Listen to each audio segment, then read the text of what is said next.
Welcome, and thank you. Welcome to the City Commission meeting of Wednesday, April 3rd, 2024. Clerk will call the roll. Commissioner Good?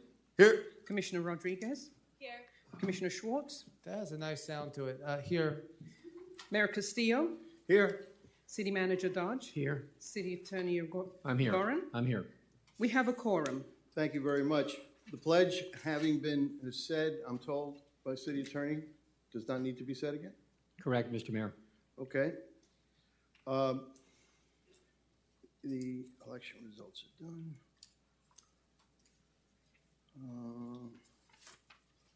Looking for the first page. Give me a second. On the job training.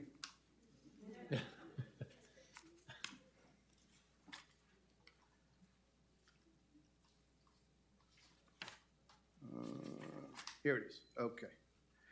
Commission audit report. No. Oh, here we go. Pledge presentations. I will be asking commissioners to join me for presentations. Commissioner Rodriguez, will you join me, please?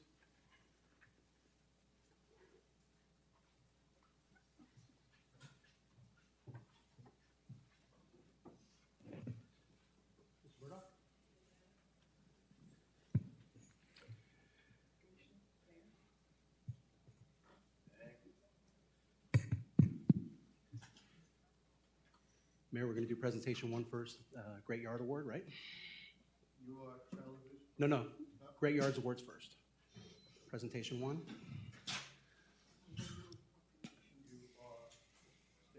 No. Presentation one is Great Yard. It's gold. Mayor, Commissioners, tonight we have our District 3 Great Yard Award winner. Marlene, if you could scroll down really quick. Jeffrey and Alicia Murdoch they've got, if you could just look, they've got, Marlene, you could leave it right there. Wow. They've just got an absolutely beautiful home here in District 3. The family received this award gratefully. Mayor, Commissioner, we've got a certificate of recognition for the Murdoch family and also a Home Depot gift card, so you can continue your success.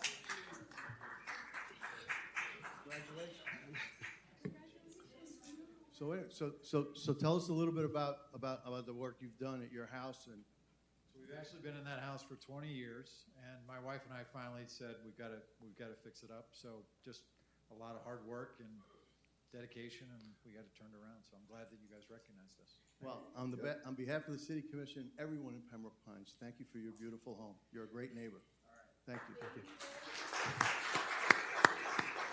Mayor, Commissioner, as you know that this program is we work with our code compliance department to recognize great yards around our city. Next month we'll be here with District 4. Wonderful.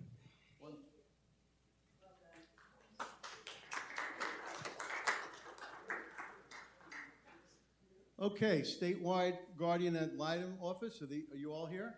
If you can come forward, please.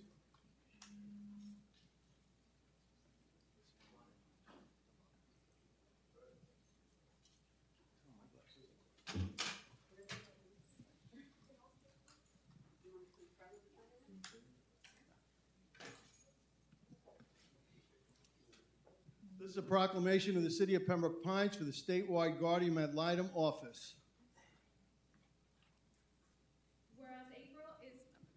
Whereas April is National Child Abuse Prevention Month, and April 21st to 27th, 2024 is National Volunteer Appreciation Week. And whereas the statewide Guardian and Lytton office provides legal representation for abused, abandoned, and neglected children in dependency court proceedings, and whereas the statewide Guardian and Lytton office currently model of representation is nationally recognized as best practice because it uses a multidisciplinary team model that includes a guardian and Lytton attorney, a child welfare professional, and hopefully a trained volunteer or pro bono attorney. And whereas for more than 40 years, the statewide Guardian and Lytton office has provided the most vulnerable children in Florida with an adult from their community who is consistent, positive presence in the child's life And whereas the statewide Guardian and Litem office provides high-quality community advocacy and legal representation to protect child's right and legal interest, and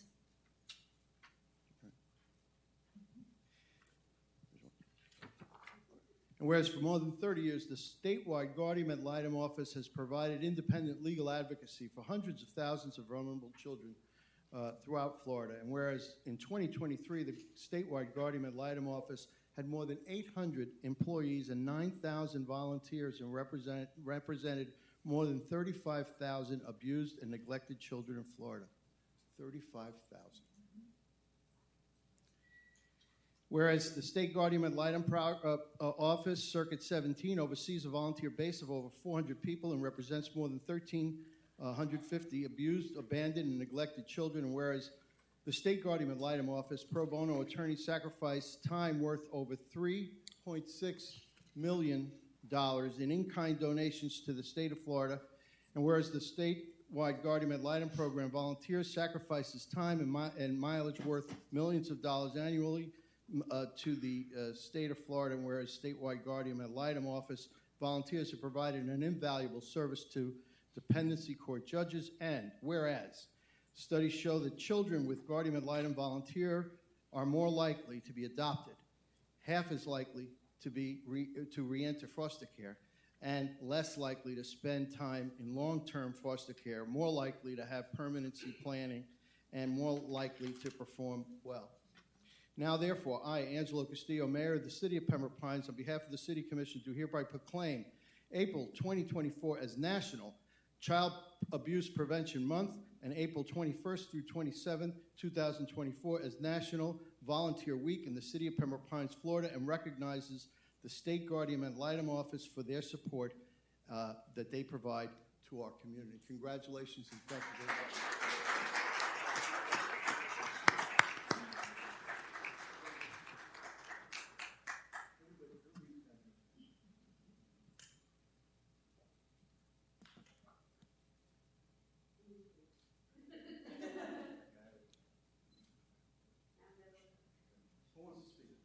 Who wants to speak on behalf of the group?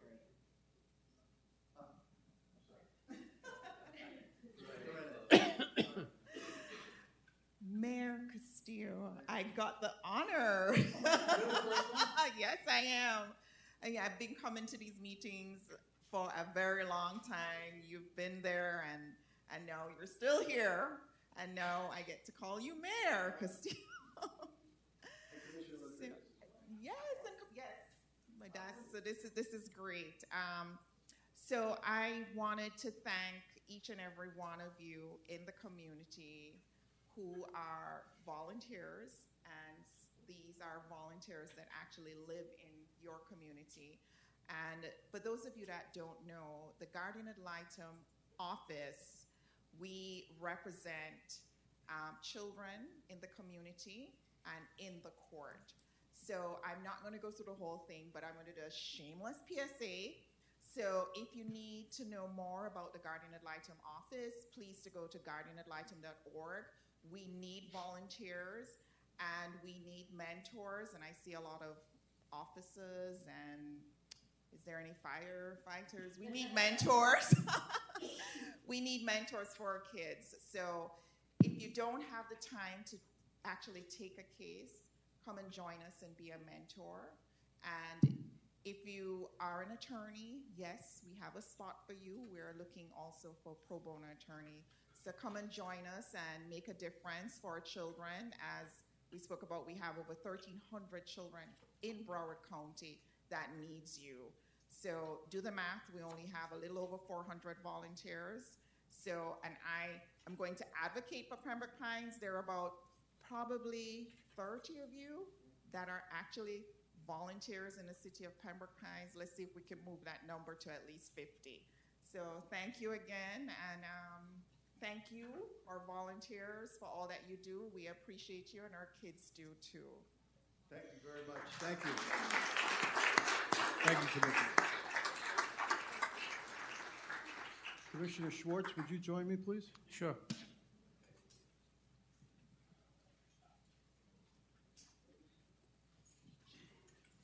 This is a proclamation from the city of Pembroke Pines, Florida, for Child Abuse Prevention Month. Whereas Florida's bright future depends on the healthy development of children, and whereas adverse child experiences, including the abuse of children, neglect of children, can cause severe and costly consequences for children, families, and society as a whole. And whereas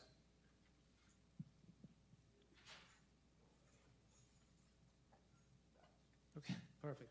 You know, Mr. Dodge, we gotta get some more lighting over here, you know that. We got the old guys up here. I'm We'll good. buy you some glasses. Whereas every child has the right to a safe, healthy, and happier childhood where they are educationally and developmentally on track. And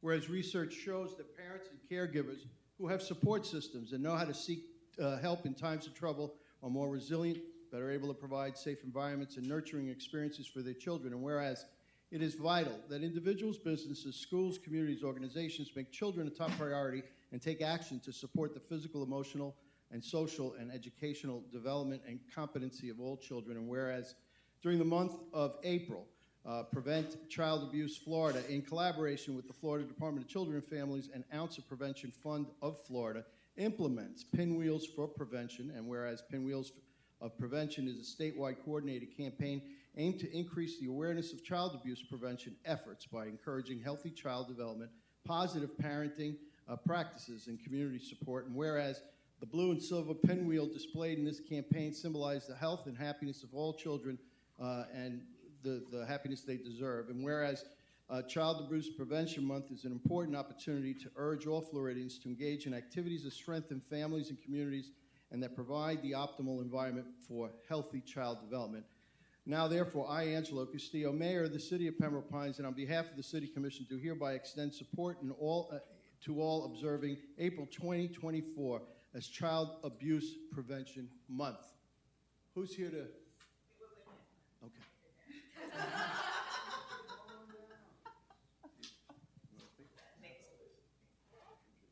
Thank you to Mayor Castillo, to the Commission, to the City of Pembroke Pines for this proclamation and recognizing April as Child Abuse Prevention Month. You know, at the Children's Services Council, our mission is to ensure that every child can achieve their full potential, but that is not possible unless they're raised in safe and nurturing communities. And so cities like Pembroke Pines, joining municipalities across Broward, recognizing this important month and supporting programming that benefits children helps move the needle in that direction. So thank you so much. Okay. Let's take a photo. Congratulations. No, thank you.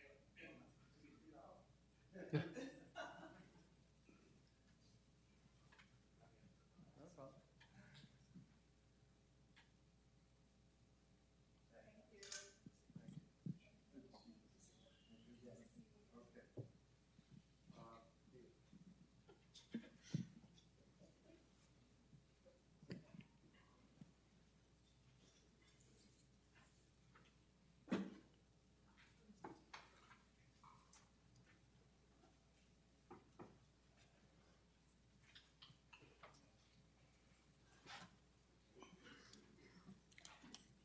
Okay. Item number 1 is the appointment of the vice mayor. This is a motion to appoint Thomas Good Jr. as vice mayor of Pembroke Pines. I'll entertain a motion. I'll move to have Commissioner Good to be the vice mayor for the next year. Thank you. And that, is there a second? Second. There's a motion and a second. Any discussion? Any from the public? Clerk will call the roll. Commissioner Schwartz? Yes. Commissioner Rodriguez? Yes. Vice Mayor Good? Yes. Mayor Castillo? Yes. Motion passes. Congratulations, Mr. Vice Mayor.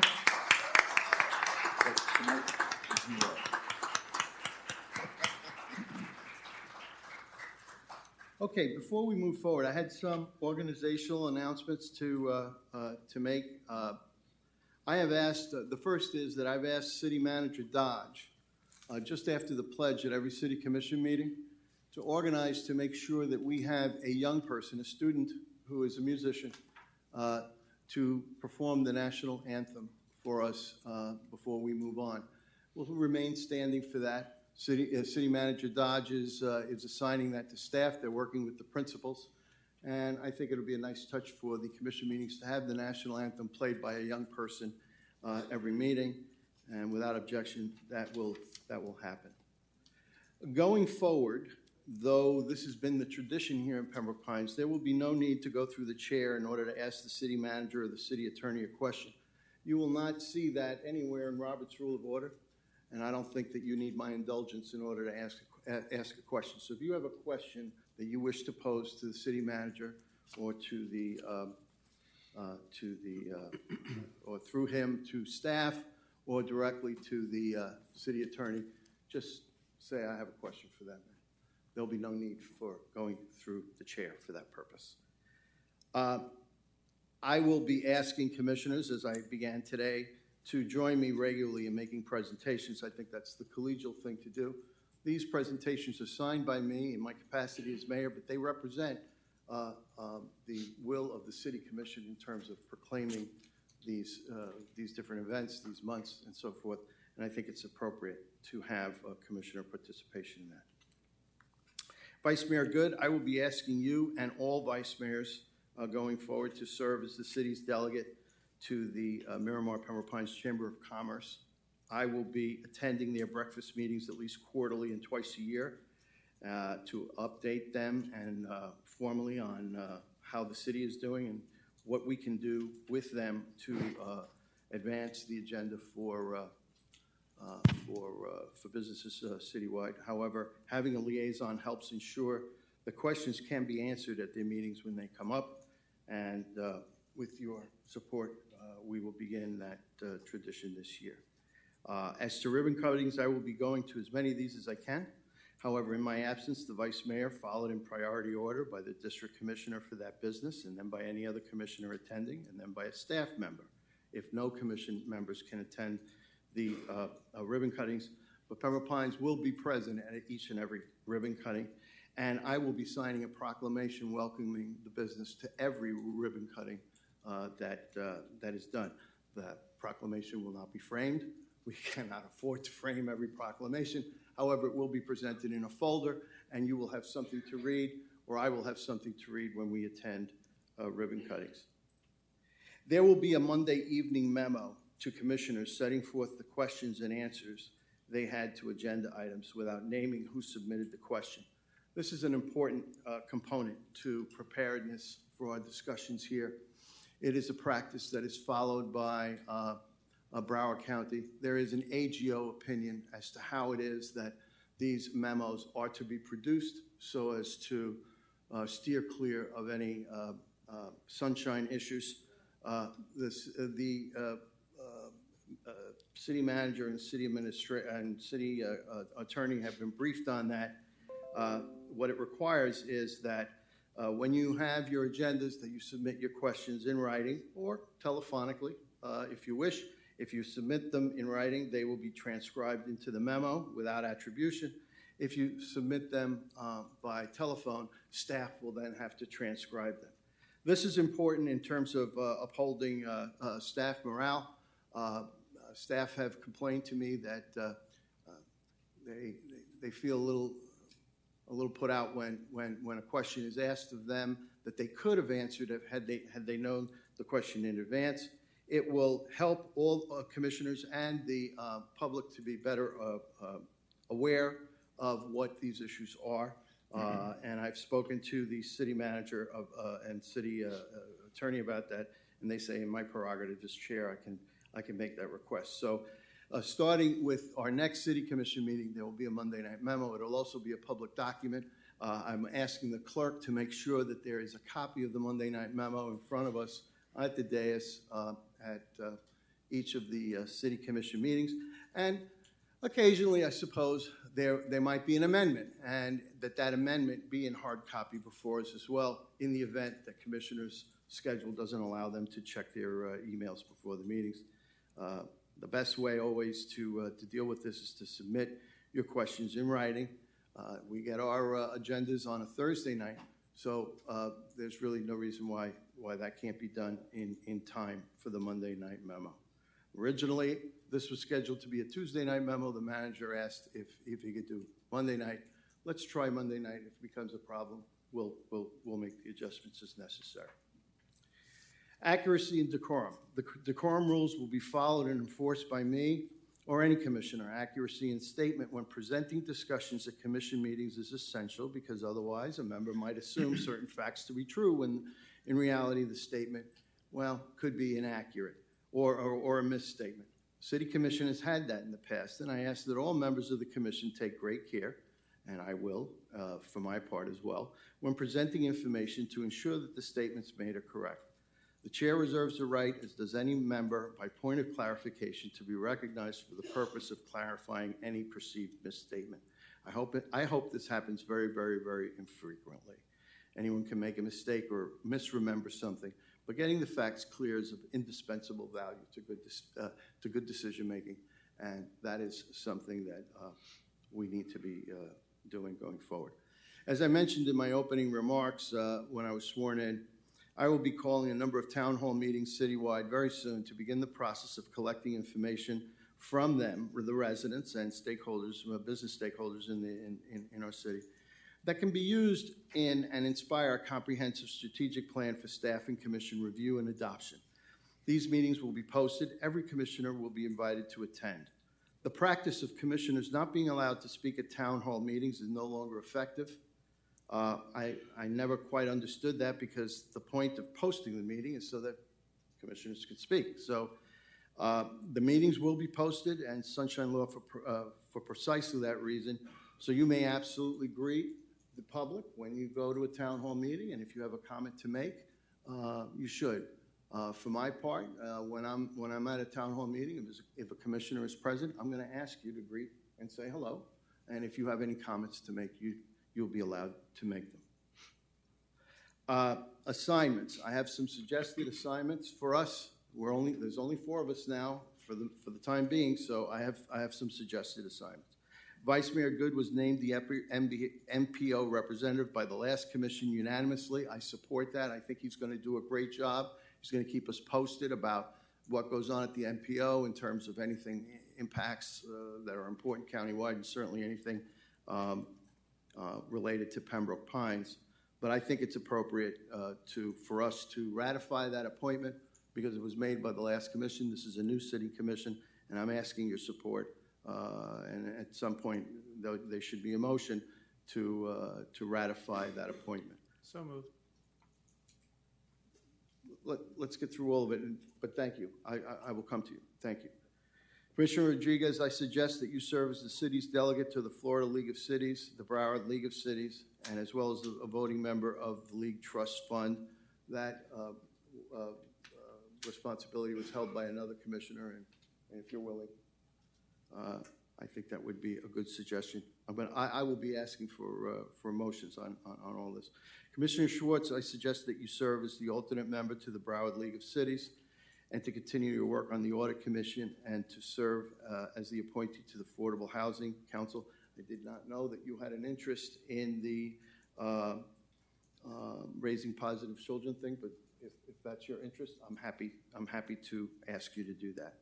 As mayor, I will be heading up the city's legislative and lobbying efforts in Tallahassee and Washington, and I will be attending U.S. Conference of Mayors meetings. And if selected, you should know that I've already applied to serve on the board of the Florida League of Mayors Board of Directors. I will also continue my service as vice chair of the Broward County Planning Council as the elected official representative from County Commission District 1. I am not the appointee from this body to the Broward County Commission. To the Planning Council. I'm an appointee of the County Commission District 1. I'm their elected representative for the entire district. If these assignments are acceptable to you, I will entertain a motion for a resolution to draft and adopt, which would be done today, and I would sign it tomorrow. Is there a motion? If I may, Sure. Mayor, having been served the last 12 years as the alternate for the Broward League of Cities and have had the experience of interacting with a lot of locals, I would certainly, instead of losing the coin flip like I did 12 years ago, serve as the as the representative, the director here locally. I have no objection from a Florida standpoint if Commissioner Rodriguez has the time and opportunity to travel. I most certainly have the time and opportunity. I have the time and opportunity, and because I've worked with those municipal elected officials in the past, I also think it'd be a great opportunity for me to not only learn in this capacity, in this new role that I'm taking, but as well as bring back reports, making sure that we're making time to go to all the meetings and come back and make sure that we are reporting everything. I promise to bring back, detailed minutes and reports for that. And I would be honored if selected for this. I kind of brought up the suggestion for that reason. It would assist the commissioner in coming up to speed with some of the countywide issues at the league. But these appointments are yearly, so okay. Is there a motion? Mr. Mayor, if I may do just yes. talk, if you will, with regard to these appointments for MPO, for the Florida League of Cities, Borough League of Cities, FMIT, as well as the other boards you make reference to, there's no specific legal requirement to do this by resolution. I It can be done by motion. I just wanted to do it by, if not by consensus, by vote. I mean, if you don't need a resolution for those, that's fine. I simply wanted to ratify Tom's appointment by this commission so that we don't feel that he's some other commission's appointee, but ours, and that the other assignments, just for the sake of orderly going forward, those were my suggestions. So is there any further discussion on those? Is there a motion? Motion to approve it. Is there a second? Second. Any discussion? Yes. So Yes. Let's take one at a time, if we could. Okay. I'll move that Vice Mayor Good serves as the MPO representative. Okay. Is there a second? Second. Okay. Do we, Mr. City Attorney? Yes, Can sir. we do this by ayes and nays, or do we have to call, have a roll call for everyone? Roll calls are appropriate for the record. On the situation, it would be. Yes. Okay. Clerk will call the roll. Is there any further discussion on that one? Any from the public? Clerk will call the roll. Commissioner Schwartz, Yes. Commissioner Rodriguez, Yes. Vice Mayor Good, Yes. Mayor Castillo, Yes, and Motion by your passes. vote, Vice Mayor Good, you're ratified as our MPO representative, and I know that you'll do a great job there. Mayor, I move to have Schwartz as the director for the Broward League and Commissioner Rodriguez as the alternate for the Broward League. Okay, is there a second? I'll second that one. Okay. Clerk will call the roll. Commissioner Schwartz, Yes. Vice Mayor Good, Yes. Commissioner Rodriguez, Yes. Mayor Castillo, Yes. motion passes. Mayor, I move that Commissioner Rodriguez serve as the Florida League of Cities representative director for the city of Pembroke Pines. And would you include as voting member of the League Trust Fund in your motion? Sure. The FMIT, Mr. Mayor. FMIT, yes. Thank you. Okay, is there a second? Second. Okay. Any discussion? Any from the public? Clerk will call the roll. Commissioner Schwartz, Yes. Vice Mayor Good, Yes. Commissioner Rodriguez, Yes. Mayor Castillo, Yes. motion passes. Okay. And the others are, so who's going to be the alternate, Commissioner Schwartz, for the Broward League? Well, there's actually two alternates available. Commissioner Rodriguez would be the first alternate. If Vice Mayor Good wants to be the second, You wanna do it? he's already an alternate. You're gonna chance for? Yeah. I'll do it. Yeah, as the alternate, it'll be fine. Okay.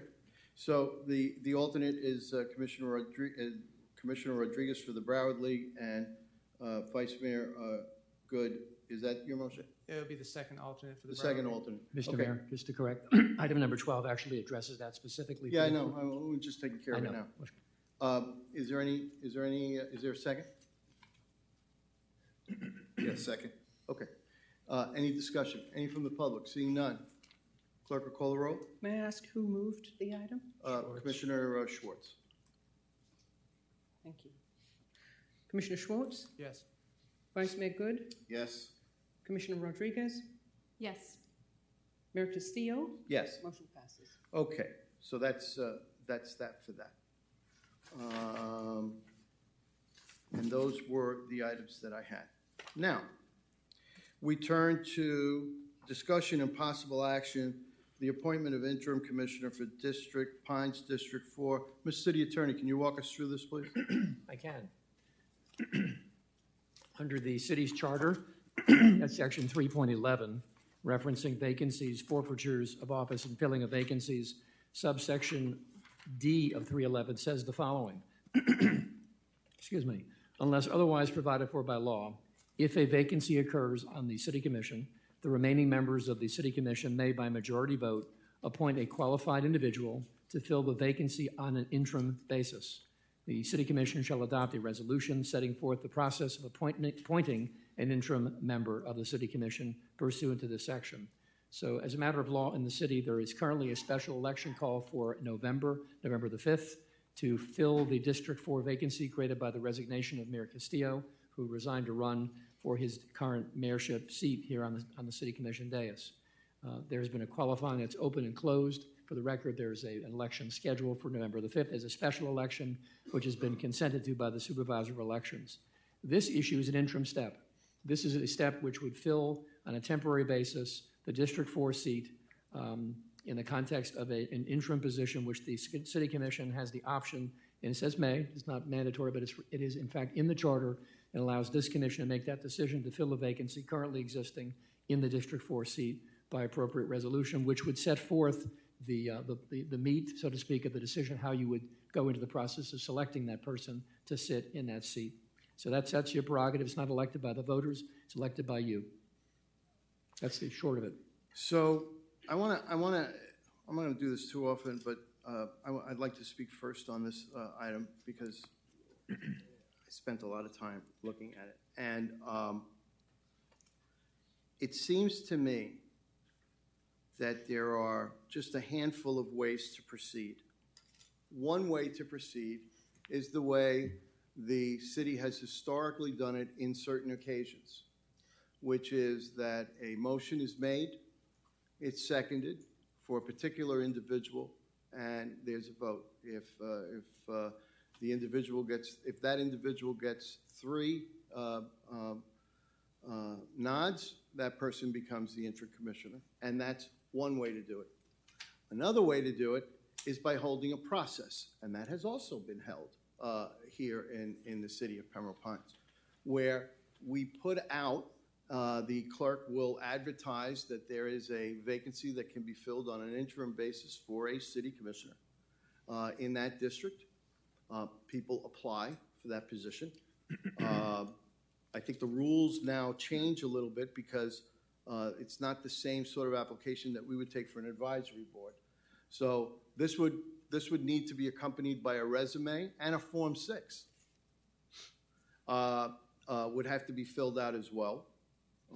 There would be a period of time during which as the resumes come in, that the clerk working with the city attorney needs to verify that they are A, an elector, and B, that they have lived in the district for a year or more, because those are the requirements in order to be a commissioner under our charter.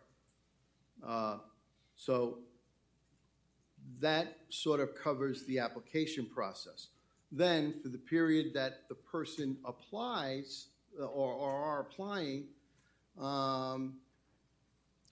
you know, we could then, once that period is over, interview people.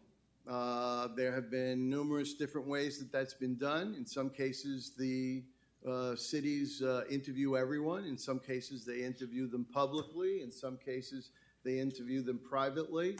In some cases, they rely only on the resumes and they don't make phone calls. In some cases, they make phone calls. Every commissioner gets to decide how they wish to proceed. And then comes a meeting to elect them. And typically, the way that works is that no matter how many apply, you choose 3. And we each choose 3 The ballots are tabulated, they're signed, it's got your name on it, it's not a secret ballot.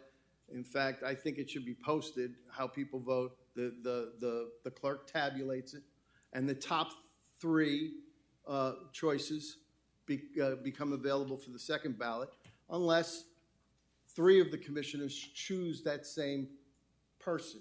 If at any point that three or more commissioners choose as their number one person an applicant, that person becomes the interim. So it goes from three. Whoever comes in last drops off. Now you pick your top two, and if there's a tie, there's a third ballot. Usually it's handled between the first and two. Now there's this issue about, well, what would the pool be to choose from? In my discussion with the city attorneys, they have said you can't limit it to just people who have. You can't say that people who have qualified, which is a twist we now have because of the ordinance that the last commission passed. You can either choose strictly from the list of people that have qualified. That's allowed.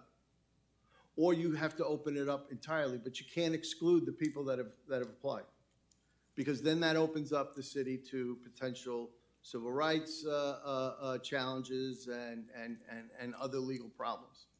So we either, and this is up to the commission. You can either choose to appoint someone. You can choose only from the list of people that have qualified. You can open it up to everyone, including the people who have qualified, and then we go to some sort of balloting from there. My main concern for this commission is this: we need a District 4 commissioner, because until such time as we have the District 4 commissioner, I have to do both jobs. And quite honestly, I had my hands full with District 4 all on their own, and I will miss them in those days, but I have my own job to do now.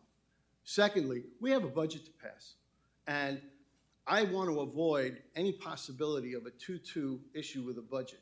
We have other things to do. We've got a strategic plan to deal with. We've got lawsuits that we're defending. We've got a lot of work to do, and this commission just doesn't function well with 4. That's why the charter says we need to have 5. So I'd like to see someone appointed by May 1st. And that's, is that our next meeting, first meeting in May, May 1st? I believe it is, right? Let me look. I'm not sure.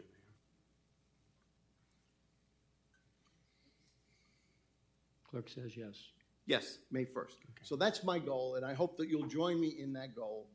If we need a special meeting to review the applications before, I'm happy to call a special meeting for that purpose.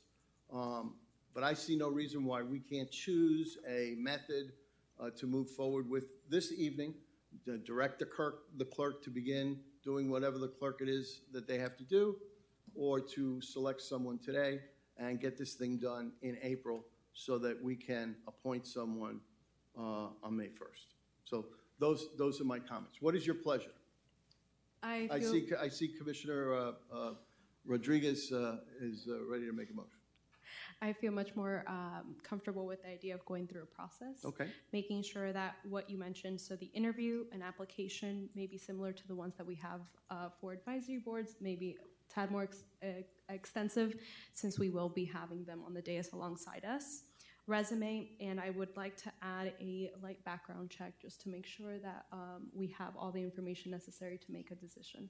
Mr. City Attorney, yes, are we allowed to do a background check for this purpose? May I respond, Mayor? I hope so. Yeah, the answer is yes, for a couple of reasons. First of all, this is not an election process.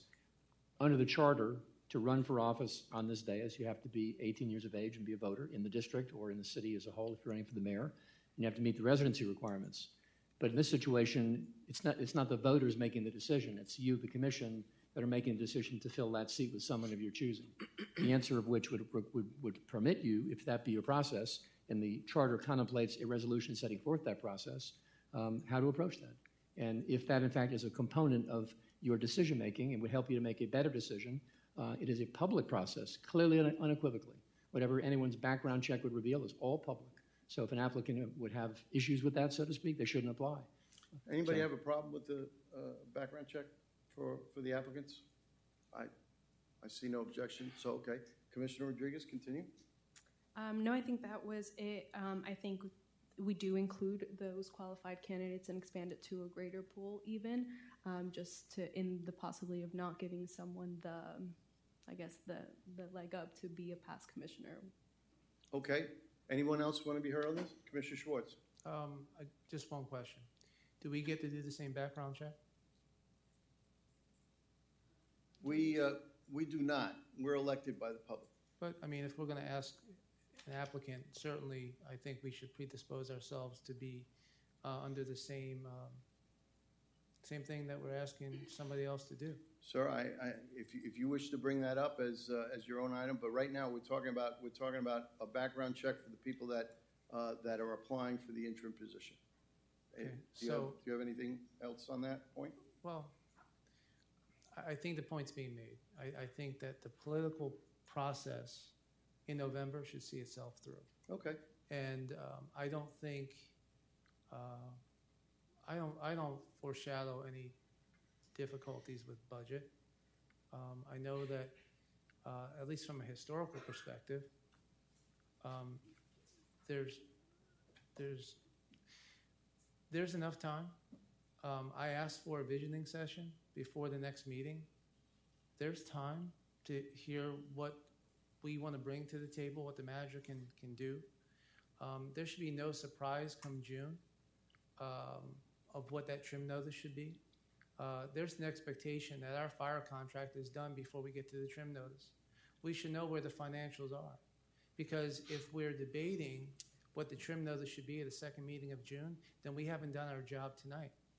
What I'm saying is we can no longer punt and push and ask the manager to bring back things, and then it just doesn't coalesce around common sense. I can tell you that from my perspective, I was here in 2017 when there was a vacancy. I was here in 2020 when there was a vacancy. It didn't work out well. It didn't work out well for the commission. It was unfair to the individuals in the seats, quite frankly, because they have not, those back then did not have the opportunity to have one, institutional knowledge, let alone budgetary knowledge and coordination. I think it would be unfair to ask anybody to be just dropped in May 1st and to ride a horse through November. Just because we may have a disagreement on where a trim notice may be doesn't say that we wouldn't have that with 5 people. I mean, every, Commissioner Rodriguez, I told you I was going to apologize. Every June, okay, this commission in the 12 years I've been here has had a discussion of what's truth and millage. Let's give the people what we're really doing. Mr. Dodge, why would we advertise more if we're only going to retract it back in September? Commissioner, we're straying from the point a little bit. I want to bring it back to what kind of process we need to have. The process would be a voter one. I am not in favor Of filling the interim? of filling the District 4 seat without the election. I am disappointed in the supervisor election not giving us August, and it's a shame that we didn't have that ability to do that. Okay, so we only would have had a 3-month delay, with July being off. But now we actually have November. So I'm not, and to no disrespect, however this process works out, I will not be supporting any candidate that's a part of this process, despite of what it is. And if we're going to require people to do background checks, sign me up. I will fill one out. Okay. I'll do one as well. Okay. Let's get back to the process. Commissioner Good, do you have any suggestions on the process? Well, you laid out a lot of really great information, Mayor, and interestingly enough, you know, I am in agreement with Commissioner Schwartz in the sense of, you know, the electors making the choice who they want to represent them. And I want to say it, and I don't mean anything by it to anybody, but you know, we had a process where we have qualified candidates right now, and I'm pretty uncomfortable with that, in the sense of if any of those who are qualified, who are the only ones able to run, that are able to sit on this dais, it creates a perception that we are endorsing that person, which is taking away, I think, some of the freedom of the election by the people who live within that District 4. So when you said that everybody had to participate, that was that just kind of took me to a place where you don't want to be, which is, you know, continue to represent District 4. Well, I mean, but you made some points there too about, you know, workload, right? in my discussion, and if I can respond, in my discussion with the attorneys, what they said to me was, you can nominate anyone now. B, you can have a process. If you have a process, you may not exclude. So there are people who are qualified, whether we're comfortable or not, they have a right to apply. Yeah, otherwise, they have a right to sue. And so one of the solutions to that is you open it at large within District 4, let anyone apply. As many as wish to apply can apply, and then we go through the process and we pick who we feel is the appropriate person to pick. Commissioner Schwartz does not want to participate in that discussion. Allow me. He doesn't want to vote. He has a right not to participate, but then he can't be on the dais when the vote comes up, because under the law, if an item comes before us and he's sitting here, he has to vote. So I don't know, maybe he doesn't show up that day. I don't know how he processes that. That would be between him and... May I make a suggestion? Yeah. Okay. Can I ask, not lose the floor yet? Yeah, go right ahead. Because I didn't get to finish. So. Right. So in any case, there is an option, which is to not make any selection and just hold that position and wait until we go through the election process, because of the fact that we have already qualified candidates. I have to tell you, Commissioner, that is that's bad public policy, and it places a great strain on this chair to have to deal with the citywide responsibilities that I have just taken an oath to bear, and a huge district as well. And I am asking you to assist me with that by making an interim appointment, which is the appropriate thing to do, and to not, in a way, represent to the public that we're going to kick this can down the road because we don't want to deal with the issue. The charter lays out how it is that we're supposed to fill a vacancy, and the choices that the attorneys have presented us with is we either make a nomination and vote that person in, or we have a process, as has happened on either side of that in recent history. Certainly in my 20 years, we've had commissioners propose someone, and that person was appointed, and we've also had people who were went through a process. And I have to tell you, that in terms of the outcome, it's 50-50. About half of the times during my tenure, the person who was the interim didn't get elected, and about half of the time they did get elected. So it's 50. It's about 50-50, and it doesn't really pan out, because at the end of the day, the district does have to vote for their own person, and they're going to vote for whoever they feel they want. And we shouldn't think about what it is or how it is that District 4 or any district is going to vote on election day. We just should do our job, and our job is to appoint an interim.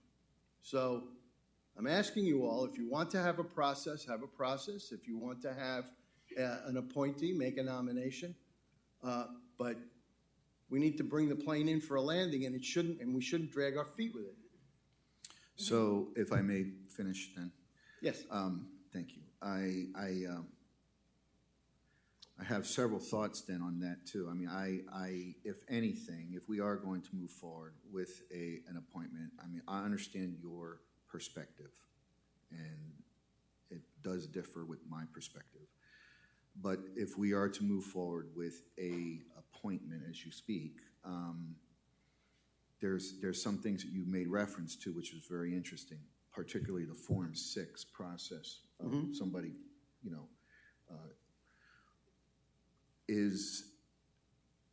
how does that fit into this? I mean, if you're if you're qualified, you had to do a Form 6, is that correct? Yeah. And so somebody who is not qualified would then also have to do a Form 6, is that correct? That's correct. And the reason for that is I asked the city attorney, what is the proper practice with respect to the Form 6? The Form 6 is a disclosure to the public that avoids a hidden conflict of interest. That's what the Form 6 does. That's what all financial disclosure is about. And I asked the city attorney, and they said you would be well advised to put in a Form 6. Okay. So into the application process. So recognizing that a Form 6 is different than a Form 1, because a Form 1 does the same thing as you spoke about in terms of conflicts and things, but a Form 6 is much more deeper. It goes down to how many quarters you got in your dresser drawer, and that's going to be a very difficult thing for somebody to complete just to fill a seat for 5 months, maybe 6 months. So it seems like maybe we're going to push away potential people that could participate because we're going to ask them how many quarters they got in their drawer. So one of the things that if we do move forward and we are going to require a Form 6, I think it's only fair then that if there are other people that are willing to do that, that we open up the qualification period then. And we don't restrict it to just the 3 that are currently in there now. I think that that's you're suggesting that it be anyone from District 4 who meets the qualifications can apply. I think that is certainly a process that the clerk can do, so that if you've already qualified for the election, fine. But you're in no different a place, no greater or lesser a place than anybody else who applies. I mean, we can do that, but excluding any subset of people from applying, the lawyers have warned us that opens us up to legal liability. So if it's the will of the commission to have a process where everyone in District 4 would, on an equal basis, be entitled to apply to be the interim commissioner until the election, that is an acceptable approach. Is that what you want to do? Is there a motion on that? No, I still have other questions. Yeah. So I'm trying to get down now to the process in terms of getting the applications, and I guess I didn't quite follow some of that. I thought I was following it, and I just want to make sure I'm clear. So somebody who would be interested would fill out the application, fill out a Form 6, and then are we screening them before an interview or after an interview? So let me give you an example. Let me approach that based on my work with the city attorney. Let me approach that in terms of like a possible scenario. So let's say that the city attorney, the city clerk announces tomorrow that the city of Pembroke Pines is accepting applications for an interim commissioner for District 4. We could continue to allow people to apply, let's say until the 14th, that April 14th. That's 10 days. Anyone who wishes to apply can apply within that midnight on the 14th, and it would be received and allowed. From there, we could call a special meeting on April 24th to do the balloting. I don't see why it should take more than another 10 days to, interview or review the applications. It gives us 10 days to review the applications. I could call a special meeting for Wednesday, April 24th, 10 days after the closing of the applications. And we can go through our balloting with the goal of a resolution in a draft, what's it called, Sam? Draft and adopt. Draft and adopt to appoint the next commissioner on May 1st. And they can go to work that day. It's absolutely doable. We have plenty. If we use April to, in part to solve this issue, we can have a commissioner here. We can have a full commission operating by May 1st. That also gives whoever we select the opportunity to transition with the manager and with the staff. There's still plenty of days between April 24th and May 1st. So that's one example of how it could be done. If you guys wanted, if the commission wanted to do a shorter application time and a longer deliberation time, that could be done. This is just one example of how it could work. Well, it's just so, and this will be my last comment, so thank you for all that. I just still think this is in the process. I'm going to, if anything is to be selected, I don't agree to just pick somebody and appoint them. I won't do that at all. A process is certainly more appropriate, but it sounds pretty aggressive. I mean, just the fact alone of somebody having to understand how to do a Form 6 is going to take probably the full 10 days, because that is a very arduous process. So, I mean, Commissioner, if anything, if you all want to remove the Form 6 requirement, you can remove it. It's merely a recommendation by the city attorney. I asked the city attorney, should there be a Form 6 involved in this, and they said yes. However, if you want to remove it, Mr. City Attorney, do we run any risks by removing the Form 6 requirement? Mayor, if I can quickly respond just on that issue. Unequivocally, if you make an appointment to fill a seat under the charter, you have that option to do it or not to do it. It would be our legal recommendation, and whoever sits in that seat has to have a Form 6 on file. Whether you require that of the applicants, we would urge Because it. state law requires it. Yes, correct. So they're going to have to fill out a Form 6 If they're anyway. going to sit next to you, they've got to file a Form 6. So the question will be whether the Form 6 gets filled out by just the appointee, in which case they should be told, if you're selected, you have to fill out a Form 6. Correct. And failure to do that, Mr. Mayor? you can't be appointed. Is that what it is? Yes.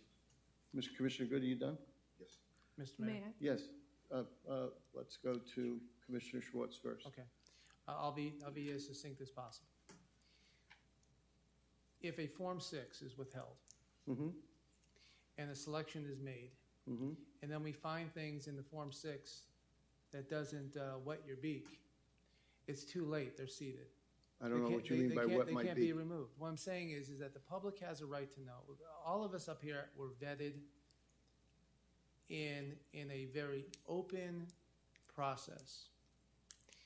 Our labor had an opportunity. Their membership had an opportunity to sit down with individuals who were thinking about running for office. That is a process. There is significant decisions that have to be made, and all of us went through that process. Labor knows where we stand. They interviewed every single one of us. It is unfair to labor to ask somebody by the 14th of April to put an application in and just disregard them. It's impossible to accept Labor that. can contact anyone they want. The second thing, Mayor, if you need help, you have 3 of us who can help you. Sir, can we stick to do we want to have a process? What kind of process do we want? Let's stick to the point. What we need. This has nothing to do with labor. It has nothing to do with my responsibility to my district, which none of you, and though you're very capable, have any sense of what that involves. It's a very different area than other parts of the city. Let's stick with the issue of what the process should be. You were here during my absence, and you voted in favor of a process. That process was carried out. No, it wasn't, sir. Yes, it was. Point of clarification, it was changed, sir. It was agreed upon by the commission. Right. And it was changed. I objected to the way that the commission had handled it. Oh. And one of my colleagues is sitting here tonight who changed. I had asked for a public process. I'd asked for a public interview process, and I was denied that. I couldn't even make. You were outvoted for it. It wasn't that you were denied it. They didn't vote for it. They wanted to do individual meetings, and that was the will of the commission. You can make that request if you want to make it, and it comes to, it wasn't you were denied it. You were outvoted on it. So let's go back to the process. What I'm hearing is that there may be some consensus, even if it's, I got to hold my nose for it, to have a process where everyone in District 4 would have an equal opportunity to apply for the vacancy. Am I hearing that on consensus? No. Yes. Okay, yes, Commissioner? May I just make a couple of points? Yes. The same situation that we're having here, clearly 2-2, is what we're going to continue to be having through November if we don't appoint somebody. There's a lot of important decisions that are going to come up, and in the last board, one of the reasons that I'm here is because I want to see efficiency in the city. I want to make sure that we're moving along, not simply pushing the can down the road further and further and further. We have to make decisions, and the fifth vote, whomever it may be, will be an individual person who will make their own decisions and their own choices for the betterment of their district. I think it's crucial for us not to continue this 2-2 or however it may play out, because it does end up, just deferring the work that we need to do. It does not take away the voice of the voters, because they will also have the opportunity to vote come November. And I think we, as a board, as many other boards do in the entirety of the state of Florida and in Broward County, we have the opportunity to simply choose someone for a couple days. As to throwing them into very arduous conversations and very difficult decisions, I'm also, in a sense, thrown in. I've had the opportunity to study and be in this line of work for a bit, but I also know that anybody can do it if they put their mind to it and sit down with these agendas, read through them, and we have wonderful staff that can help explain these topics to us. So I think if we're going to continue this, the same conversation that we're having right now is what we're going to continue to have over and over and over again until November if we don't have a process to select someone. I agree that we need to, obviously, on the dais have to have a Form 6. I am flexible on the conversation of whether everybody has to do a Form 6 beforehand. But my point, I'll make it close out. I think we need to select someone because we're going to end up in this position and again and again and again. Do you have a motion to make? A motion to create a process such as the one lined up and at least get started on some of these applications. So is your motion to create a process in which anyone in District 4 can apply for the interim process, that there be an application period along the lines of the period that I suggested, unless you have another suggestion? If it is agreeable, we can do application, resume, and interview. I see that the Form 6 and the background checks are not the most agreed upon, but if we can stick to the first three, I think we can move forward a little bit more effectively. Okay, so excluding the Form 6 and having the process. That's your motion? That's my motion. Okay, is there a second to that? I'll second that motion. Is there any further discussion on that motion? Yes. You have to come to the podium if you wish to speak. Mr. Mayor, just while the speaker is approaching the podium, just one concept, if you will. This motion, which is a legally valid motion, on the floor would then be the premise on which we would do a draft and adopt resolution, right, which would be something that we would assign a resolution number to this evening. We would draft it immediately. I would read a format of a title into the record so that you could begin that process. Right. Sir, your name and address for the record, please. My name is Jeffrey Schwartz. We are not related. Okay. And I'm in District 3. But My concern Your about... address, please? Pardon? Your address, please. 2458 Northwest 186 in Keystone Lake. Mr. Schwartz, you're recognized. Thank you. Congratulations. Thank you. But I want to also bring up, I am not in favor of this. I agree with Good and Schwartz on this. And the reason why I agree on it is, and I'm talking to the people that are out here, we voted for them to be sitting on the commission. I don't think part of that process, and I understand your point, that you have 4 people and there could be a tie, but I don't think we should go through this whole, that I've been observing, all these issues that might come up to appoint somebody. In 6 months, I think this commission could be fine with 4 people, and the District 4 people elect the 5th commissioner. That wouldn't And then- happen until November, though. Well, that's what happens. I mean, the process was put on here. Actually, the process is in our charter, if I could help you. So the charter allows this commission to appoint an interim during the time that we're waiting for an election. And that has been the pattern in practice. The city commission in Pembroke Pines has never allowed a vacancy to go on that long. The city of Pembroke Pines has always filled its vacancies, and until the next scheduled election, and then the people vote. That's the way cities run. In order to avoid the 2-2 problem. See, the problem with 2-2 is a 2-2 doesn't win, 2-2 loses. So let's say it's a budget, or let's say it's some other item, and of import. Well, let's say that we have an emergency, and somehow we can't break a logjam. This commission could end up being actionless if members dig their heels in. And so the recommended approach has always been, the prudent approach has always been, to have the ability to have a majority on whatever it is, on whatever item comes before us. It's either 3-2, or it's 2-3, or it's whatever. But the dreaded 2-2 is what ends up getting people in a position where the government could come to a shutdown. And that's why cities don't do that. I hope that answers your question. No, it does answer my Okay. question, but my concern was, and I believe you brought it up, was that the person whoever pushed the election from August all the way to November, Yeah. didn't they realize that they were creating this situation? We're going to have that conversation separately. I think tonight the city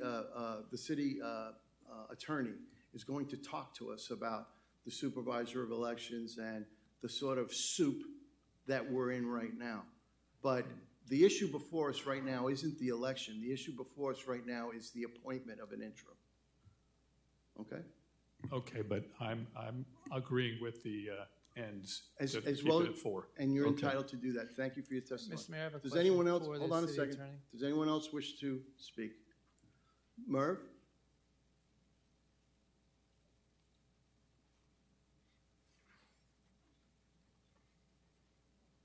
If you could pull the mic down, and there's a button there. So can you help him find the talk button? Thank you. Oh, he found it. Oh, No, it's press it again. You're Hey, on. okay. Name and address for the record, please. Merwin Levin, 12601 Southwest 13th Street, Pembroke Pines. I'm in Century Village, In District 4. in District 4. Right. I tend to disagree with all of you, and I'm always doing that. Incidentally, as the gentleman said, I do want to congratulate you on your elections, and I know we've got the best commission that is possible. I understand from the conversation that you do have some applicants that were never elected for whatever reason. For expedience, you're only talking about 5 months. You've got a job that has to be done. Apparently, these people who submitted their applications were considered at some time. I would say for expedience sake, the commission should go through these applications, narrow it down, and select somebody to be the interim to finish out these 5 months. In the meantime, anybody who's interested in running for the election in November can submit their applications to be considered for the future. So you're saying that we should select from the group of people that have already qualified for the election in November? Correct. That is certainly an option that's before the commission. Anyone else wish to be heard on this item? Heidi?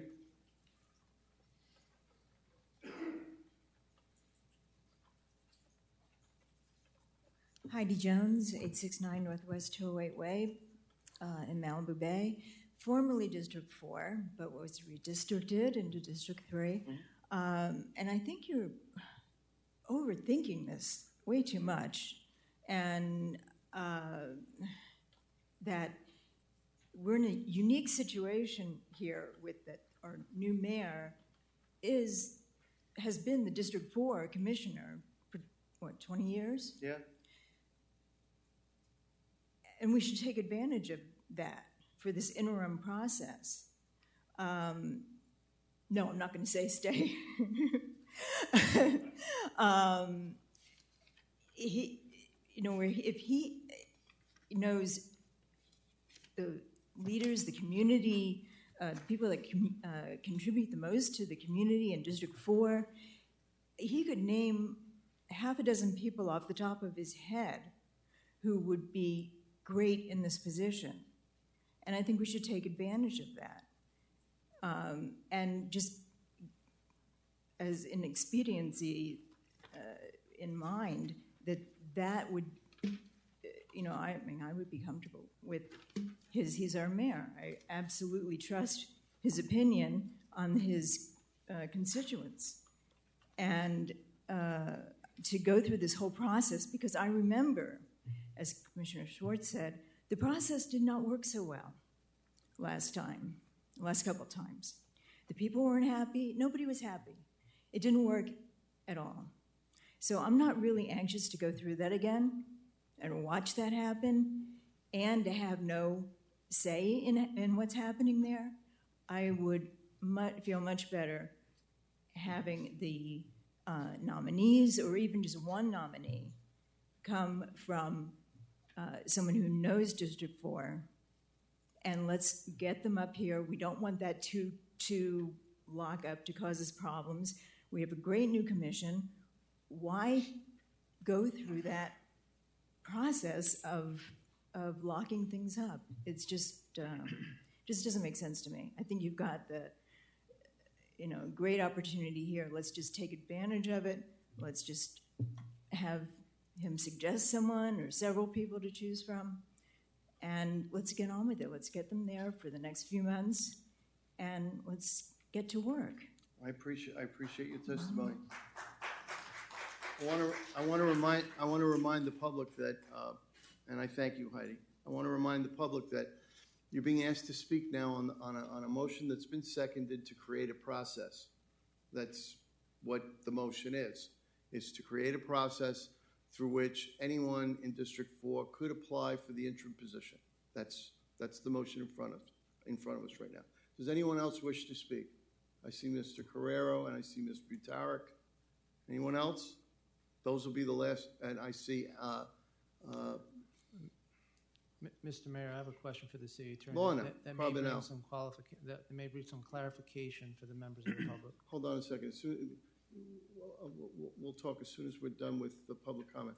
Mr. Carrero is next, followed by Ms. Butarik, followed by Ms. Carbonell. Is there anyone else that wishes to speak? Commissioner Maxwell, you want to speak? Chambers? Yes, sir. And that'll be our last speaker. Go right ahead. Press the button. Name and address for the record, please. Good evening, Brandon Carrero, 1571 East Sandpiper Circle, Arbor Green. Congratulations on your election to all of you. Congratulations. My comment is simply, having filled out a Form 6, it is onerous, so it's valid what you're stating in terms of bid being onerous. My suggestion is kind of a hybrid of what you're proposing on the process. I think it's wise to extend it beyond 14 days, perhaps doing 21 days to allow someone to fill it out within 21 days. I think expediency is important. I think 30 days is not unreasonable, such as if we could have 21 days for them to file the Form 6. I'm not sure for the clerk if that would be onerous. I'm sorry, sir. Forgive me. The motion excludes the Form 6. Okay. Then I'm not in favor of that. And I prefer, sorry, Maria. I'd prefer to have a Form 6 because it's important to the process for clarity's sake. We all would had to do it. I don't think you should exempt out somebody from the standard process that we all had to do. Thank you very much. That's my comment on that. I suggest 21 days for the Form 6, allowing perhaps a week. I like the fact that you guys would you being the commission would deliberate who those top candidates would be, and then subsequent appointment by consensus. That would be my comment. Thank you, sir. Ms. Buttar, followed by Ms. Carbonell, followed by Commissioner Chambers, and then he'll be our last public speaker. You're on. You're on. You're Just, on. Now you're off. Yeah. Now you're on. Good evening, Anna Butarek, You can move that down. 12915 Northwest 22nd Manor. Don't you all come after me. I know a lot of people here. I'm a little confused, but mostly I'm disappointed that this back and forth has already started so early in the new commission. Congratulations to everyone.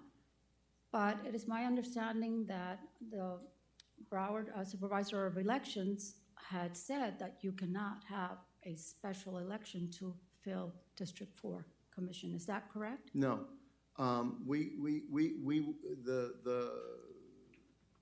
The supervisor of election never said we couldn't have a special election. Okay. The supervisor of election offered us last March and next November as the options. Under the charter, that election would typically be held in August. But the supervisor of election said that they decided that August would no longer be available to municipalities. We're going to be having that discussion separately. Okay. But what's in front of us now doesn't have to do with the election. It has to do with the filling of the vacancy on an interim basis. Okay. So, in my opinion, and I think the majority, we need to fill that position more, as soon as possible, because we cannot obviously wait till November for an election. So if it takes to have a process and you already have applicants, would it be reasonable that the commission just evaluate those applications and take a vote and pick from there? That is not the motion that's before us, but that's certainly something that the commission knows that they can do. Okay, well, let's get it done. Thank you. Thank you very much. Ms. Carbonell? Your name and address for the record, please. Good evening, Lana Carbonell, 627 Southwest 168 Terrace, Pembroke Pines, Florida, in Pembroke Shores, which is in District 4. Yes, it is. Yes. You are recognized. So congratulations to you, Mayor, Commissioner Rodriguez, and Commissioner Schwartz on your reelection. So I agree with you on the process. As we know, previously there was someone that was appointed, and a lot of us thought that that was very unfair and that there wasn't really a process in place. And so, the election put Mr. Good in that seat. And so I agree that we should have a process. I think it should be open to everyone in District 4. There's a lot of people that are qualified to sit up there that come with a lot of experience, that come with living in the city. I've been in Pembroke Pines since 1984. Plus working for the county, our district was part of Pembroke Pines. So I don't think we should eliminate anybody that is interested in holding that position.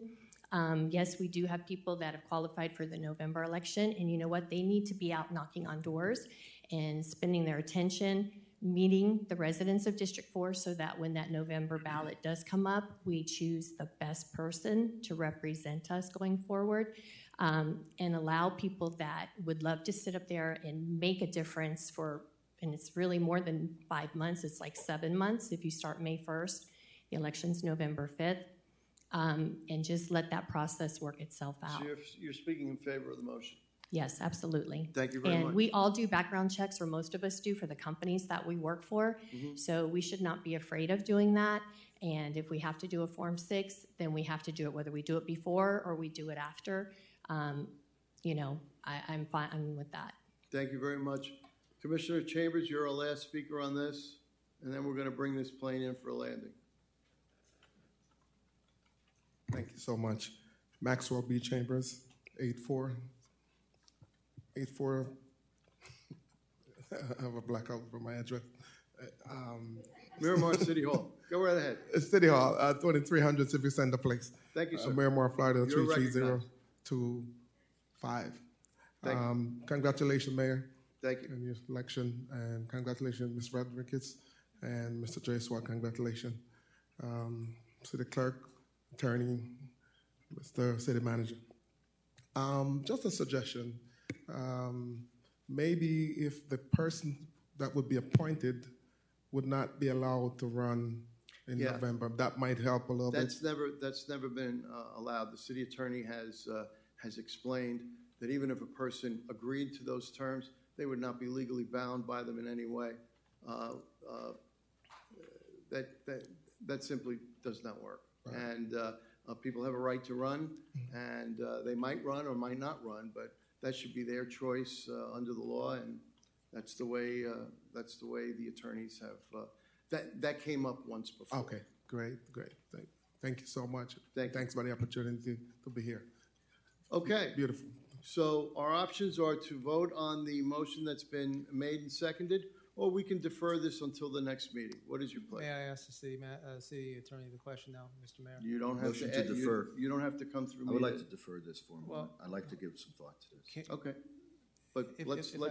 let the mayor, Commissioner Schwartz, you do not have to go through me to get to the city manager. You can just ask him your question. I don't want to disrupt your flow of No, conducting no. business. Go right ahead, please. I appreciate the suggestion. City Attorney Gorin, Yes, Commissioner. state of Florida has statutes, yeah? They have many statutes, One of those statutes. five volumes of which Right, are I on my know. shelf. And Yeah, you know most of them. That's why I'm asking you the question. most of them. Because I've sat here long enough, because you've told us those statutes, There are. that when there've been 5 of us up here, and we've been unable to achieve a millage rate, the state has a way of fixing that all by itself. And how would they fix that? The- It was called the rollback rate. Is that not correct?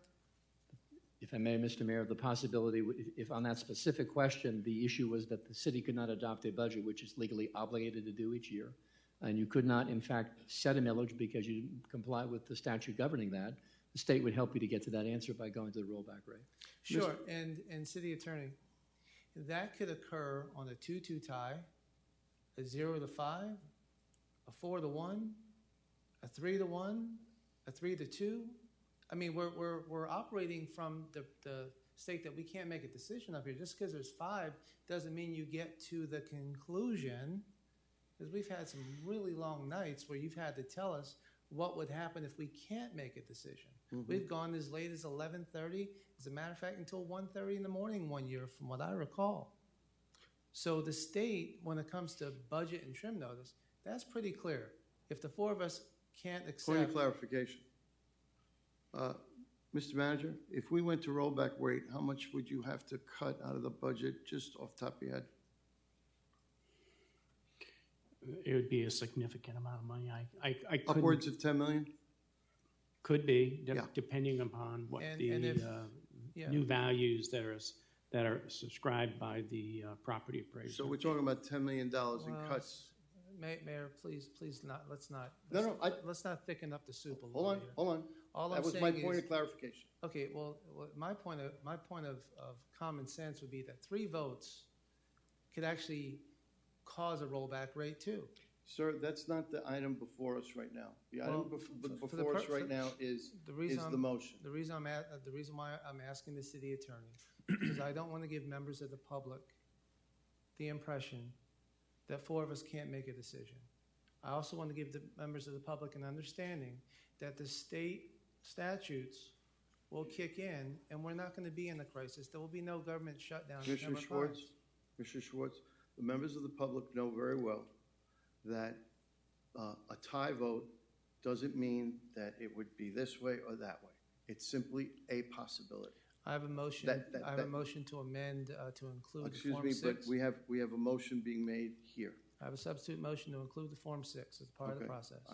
The motion to defer that I heard is superior to a motion to amend. So, Commissioner, Vice Mayor, you are recognized. Yes, thank you, Mr. Mayor. So I do want to make a motion to defer. There are some items here that we're discussing that the city attorney can tell you that I've been trying to get in touch with him for almost the last 2 days, Okay. and I haven't had my opportunity to unload some of the candid conversation I need to have now. So this item would be deferred for the next meeting under your motion? Yes, sir. Is there a second to the motion?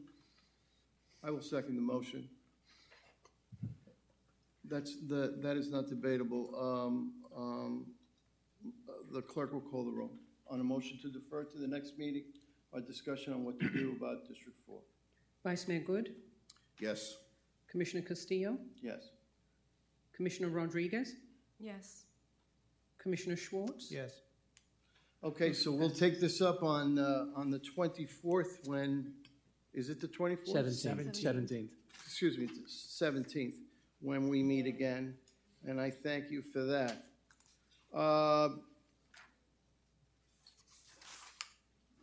Commission audit report, did we do that? Commission No. audit report, appeals of the board, announcements of board and committee appointments, anything? Madam Clerk? Items to be An pulled? announcement of items to be pulled from the agenda. Item 4 was Item pulled 4 is from the pulled. agenda by administration. Item 4 is pulled. Okay, any other preliminary items?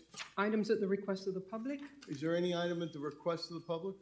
We have 5 requests. Okay, can I have them, please? Mr. Riaz Merchant submitted a request to speak. Okay, sir, come forward. Your name and address for the record, you'll have 3 minutes.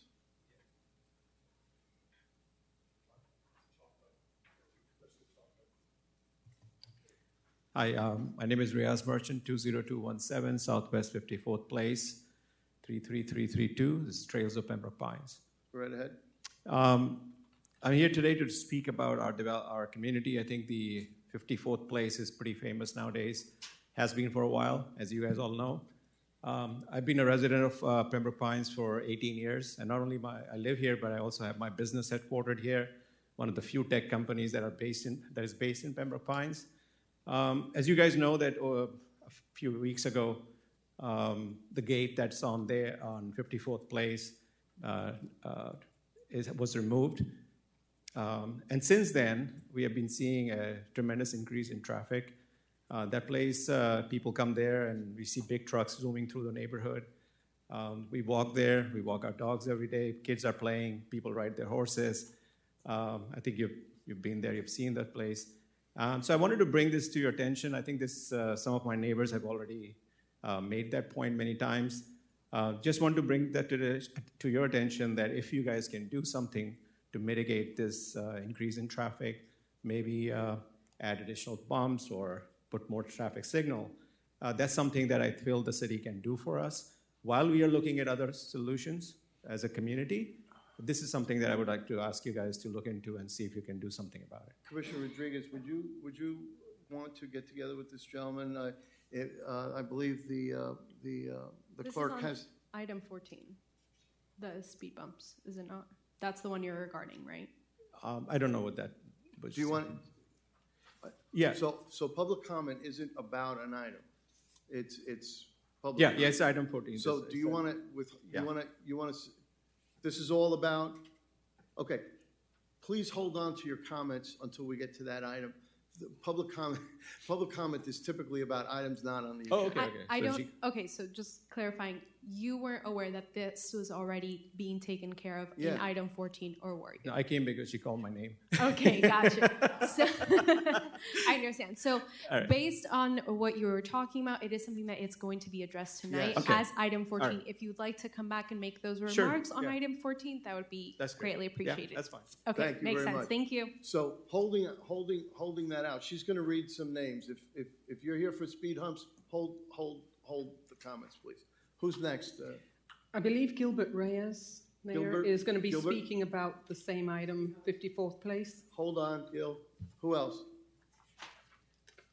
Kenneth Farkas speaking about the incinerator. All right, Mr. Farkas. No incinerator. I'll be here for 14 too, guys. Don't worry about Mr. that. Farkas, your name and your address for the record, please, sir. Plus the button. There we go. Name's Kenneth Farkas, 5331 Southwest 199th Avenue. I want to start off by saying it's quite an honor to be here tonight as we close a chapter in a long storied career of Mayor Ortis and start a new chapter with this commission. In fact, the crowd was so big, I was forced to be in the overflow room to watch the swearing in, which reminded me of the last time I was in there on August 23rd when we had the town hall meeting about the incinerator. So I thought the timing was perfect.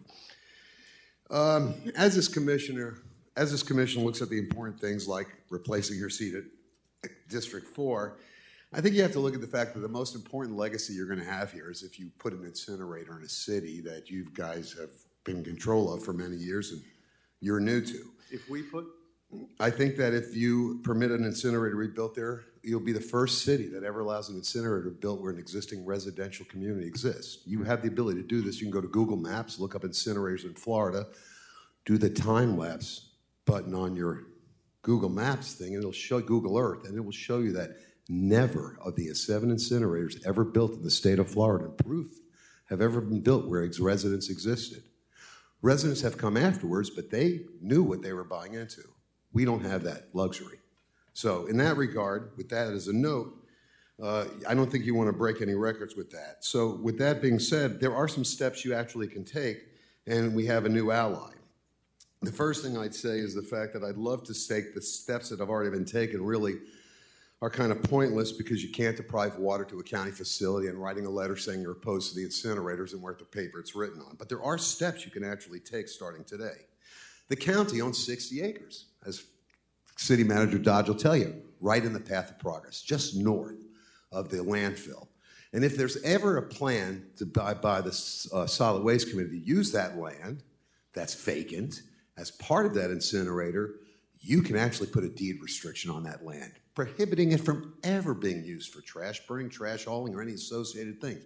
It costs you nothing. It'd be a deed restriction, and it would survive the sale of the land. So even if you sold the land to somebody that wanted to do it, they couldn't.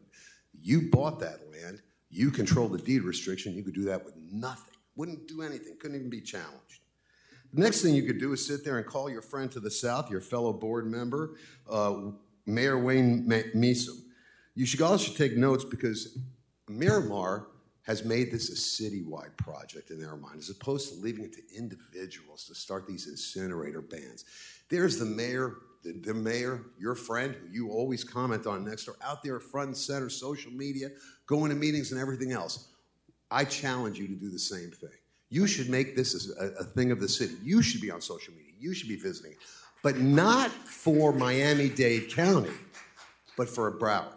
And you should enlist Mayor Mason, because the part that I don't understand, and I comment to him in next door, you see it, is the fact that while he goes out there and tells Dade County they shouldn't build an incinerator there with, by the way, if I lived in Dade County, it is the perfect place because nobody lives there from Dade County.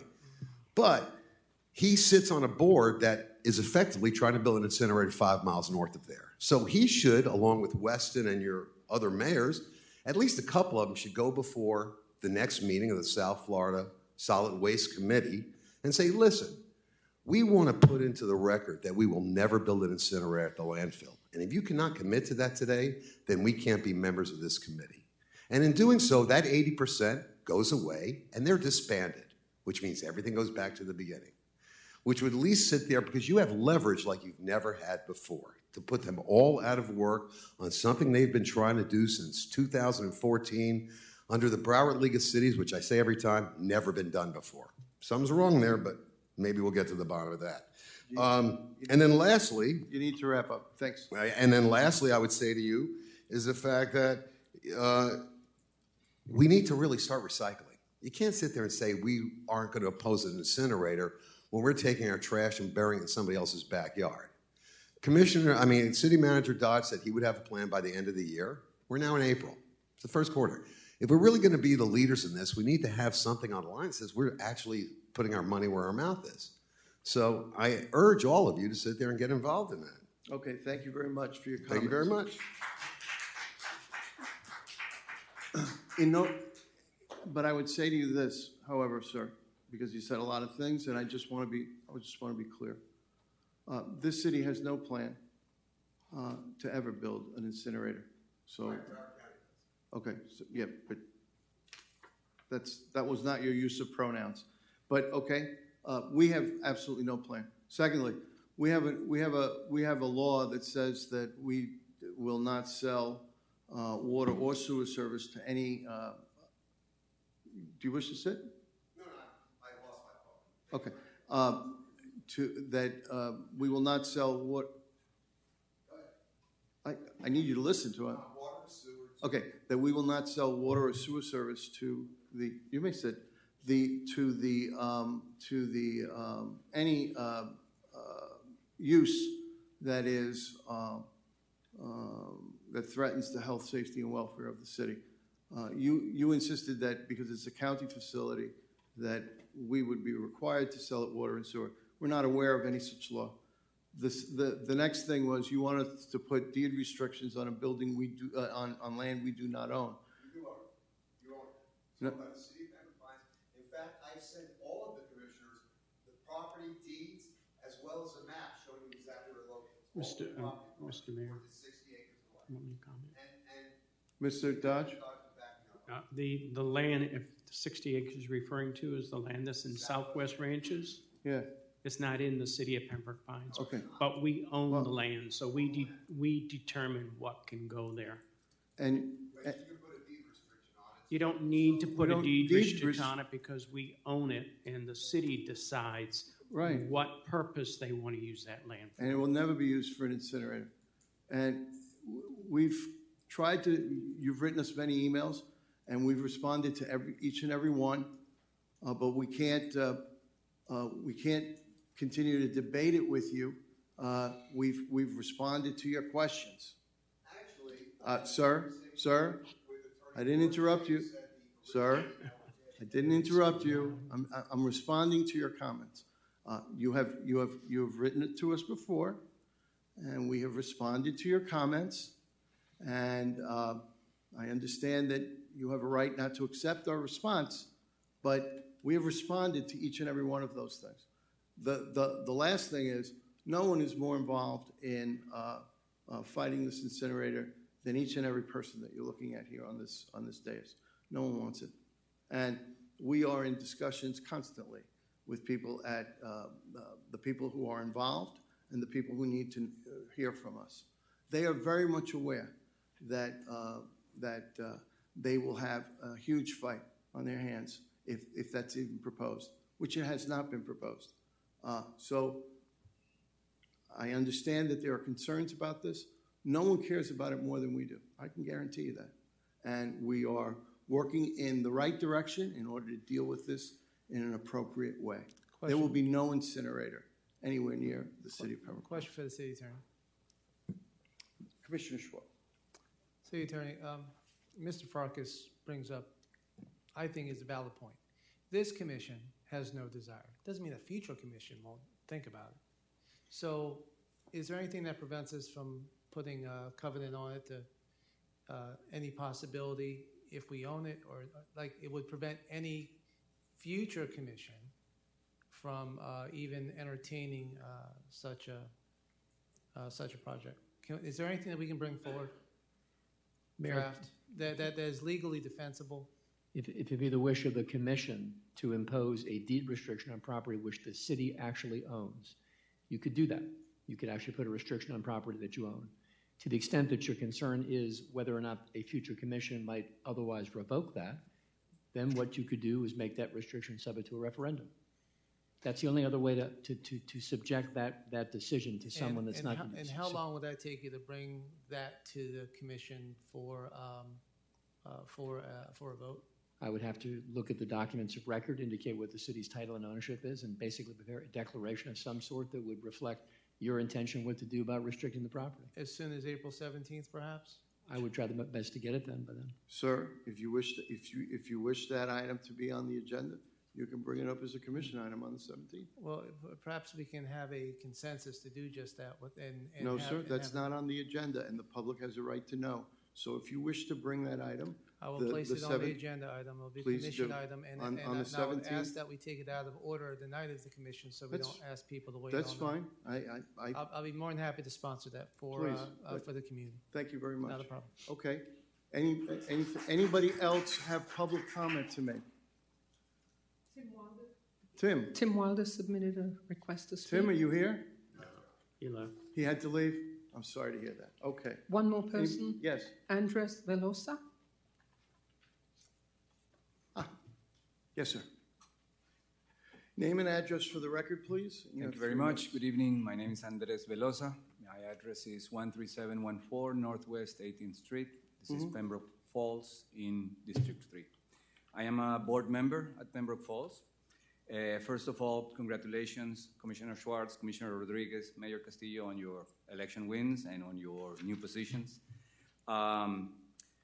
As our board president mentioned to you, Mayor Castillo, in a previous email conversation, the Pembroke Falls community is very concerned and upset about the recent installation of a huge antenna tower by T-Mobile right in front of our main entrance on Sheridan Street. The antenna pole sits or stands mere feet from our signature Pembroke Falls monument. It completely defaces our community, and we are convinced that it negatively affects the property values in our homes. We're sure that the location of this antenna was done probably just on the basis of technical considerations, but for sure without any regard to how it would affect the residents of the community that have to live with it day in and day out.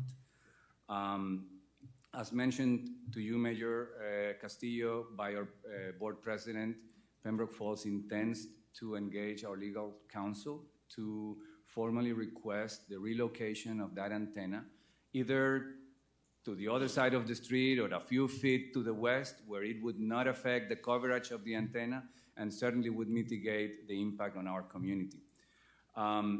We do expect and greatly appreciate the support of the city in that process with T-Mobile. We will also engage or ask our property manager to contact the city engineer to review or to get informed about the process for that installation. But the point that I wanted to bring was that Pembroke Falls or our community was never informed or consulted, neither by T-Mobile or at any point in time prior to the installation of that antenna. It just popped up there one day, and now it's there, right? And we have to live with it. So the question is there a way that the city can protect homeowners like us in situations like this by requiring prior notification by utility companies when situations like this happen? So when you all wrote to me, I wrote right back to you. Yes. And my questions were very specific. The city didn't put that tower up. That was done by T-Mobile. So then my next question was, did they put it up in the utility easement that they have? I did not get an answer to that. I needed that answer so that I could ask the city engineer what he made of it, because I didn't see that. I'm still waiting for your property manager to respond so that I can get to the city engineer to ask him. However, you should know that there have been changes by the legislature with respect to this. Once upon a time, when I was new here as a commissioner, utility had to come in and get a permit But the legislature did away with all that. And so now you've got folks putting in all things all over the place as of right. And your city does not have the legal teeth it used to have many years ago before the legislature acted in order to make sure that their work was done, that people were contacted. You say you're not contacted. I would feel as offended as you do but the point is, I don't know that they're required to contact you. So what I'm looking forward to receiving from your property manager is the answer to the questions that I posed. I can then get it to the city engineer, and I guarantee you that city engineer wants to help you get the information that you need. So please ask your property manager to respond so that I can get it there. Now that we have a commissioner in District 3, newly elected commissioner in District 3, I would encourage you to send her your email as well so that she can come up to speed with this. But my understanding is that T-Mobile is putting in small towers. It's 5G. Right, for that very purpose, for 5G, for better connectivity, not just for cell, but also for internet. And they're going up everywhere. And not just in your community, but in other communities. What spot they choose, can they move it? I hope so. But until I know whether or not they were even allowed to put it there, whether that's an easement that they have a right to install items on, I can't answer the question. So if your property manager can respond, we'll get it to the city engineer and help you. We want to help you. Thank you very much. I greatly appreciate your immediate response to that email trail, Yeah. and those answers will be submitted in the following days for Thank sure. you, my friend. I thank you. Anybody else? Thank you. I'm sorry. No, I was just going to say my email, if you want to jot it down, is mrodriguez@ppines.com. Thank You you very can much, feel free to Commissioner forward me any of that information. I'd be happy to look into it as well. Much appreciated. Thank you. Thank you. Mayor, Muchísimas gracias. Yes, sir. remember 2 years ago, maybe 2.5, I believe it was T-Mobile or AT&T, they came forward and they were going to put all this 5G stuff down Pines Boulevard, and we're like, this is horrible. The state legislature is jamming us really hard on this, but what we've done is the largest cell tower in District 2 is the largest American flag we have in District 2. It's the actual flagpole, okay, and we have it, aesthetically pleasing to the public. Now, I'm not saying this is your situation, because some people have looked at 5G for other microwave reasons. But if it's on city property and we can control it, we can control what it looks like. But these utilities, it's a very difficult thing. That's why I wanted to find out what property it was on and whether they have an easement there. And you're going to get that information. Yes, I will. And the commissioner, all of us want to help you with it. Again, We thank know you very that much for your we know comments. that it's an annoyance to you. We will do everything that we can to make sure you have the right information. Okay? Anything? Next speaker. that's it. No other speakers, Mayor. Okay. Next is the consent agenda. And before us, we have item 4, which is pulled. So we have items 3, 5, 6, 7, and 3, 5, 6, and 7. What's your pleasure? So moved. I'd like to pull item number 3A, Mr. Mayor. Number 3 for Commissioner Good. Number 3A. 3A for Commissioner Good. So we have 3B, C, 5, 6, and 7. What's your pleasure? So moved. I hear a motion. Is there a second? Second. There's a second. Any discussion? Hearing none. Any from the public? Hearing none. The clerk will call the roll. Commissioner Schwartz? Yes. Commissioner Rodriguez? Yes. Vice Mayor Good? Yes. Mayor Castillo? Yes, and by Motion. your vote, the consent agenda is passed with the exception of item 3A. Commissioner Good, you are recognized. Thank you, Mr. Mayor. Item 3A, motion to approve the department recommendations for the following items listed on the contract database report. A, contract works and paving contract or concrete and asphalt restoration services. Is there a second to the Second. item? Seconded by Commissioner Schwartz. Vice Mayor, you're recognized. Thank you, Mr. Mayor. So I pulled this item because I'm surprised that we're actually going to move forward and renew this contract. The reason why I state that is because this is the company that goes out and fills potholes, or they fill utility cuts. When the utility company goes out there, they cut it, the asphalt, they do the work, and then later on somebody comes back and patches the road. So in my district in particular, we get a lot of utility cuts because we're a little bit older. And one of the things that is a constant complaint that comes to me in the office is that they don't get these cuts or the potholes filled in a timely manner. They can sit somewhere from even 2 to 3 months waiting for these things to get fixed. And I know that from a personal experience because I have them happen in my own neighborhood where I actually reach out asking for these things to be expedited. I mean, sitting there for 2 and 3 months is a little bit too long.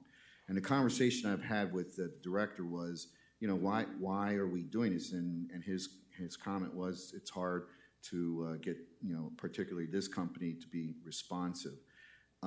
So what I would like to ask is that we defer this item until the next meeting, but in that time frame that we get actually a list of the work that's been delegated to them and what is the average time for them to get some of this work done. So what is the delay? Is it a week, 2 weeks, 5 weeks, 10 weeks on a typical repair for asphalt cuts and potholes? I see. Mr. Dodge, we're having performance problems with this vendor? I'm not aware of it. Mr. Thompson is here, though. He can address it from the utility department.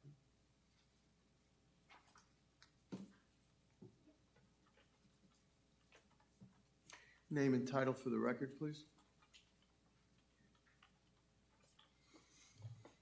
Paul Thompson, Assistant Utilities Director, City of Pembroke Pines Commission, Mayor. The issue with that specific contractor is that, in our opinion, they have more work than they can manage. So we have moved away from them for the most part, and we're seeking other help in other areas. The reason that I think we are holding on to them to some extent, much smaller contract value, is that we would like to have them in the event we have an overflow of work on our next So they're your B contractor. team? They're our B team. Who is your A team? It's DCS at this point. And have they had performance difficulty? Not yet. Why do you feel you need a B team? Well, we had them under contract, and we want to be sure that we can service our public. So you need a B team for now? We just, for now, until we're sure. Commissioner, Vice Mayor? I still don't know why we would reward somebody, but I understand what you're saying. So I will reserve some additional questions to the city manager later. So I will move forward with this then. Thank you, sir. Thank you very much. There's a motion and it's seconded. Commissioner Schwartz wants to ask a question. Mr. Thompson. Yes, sir.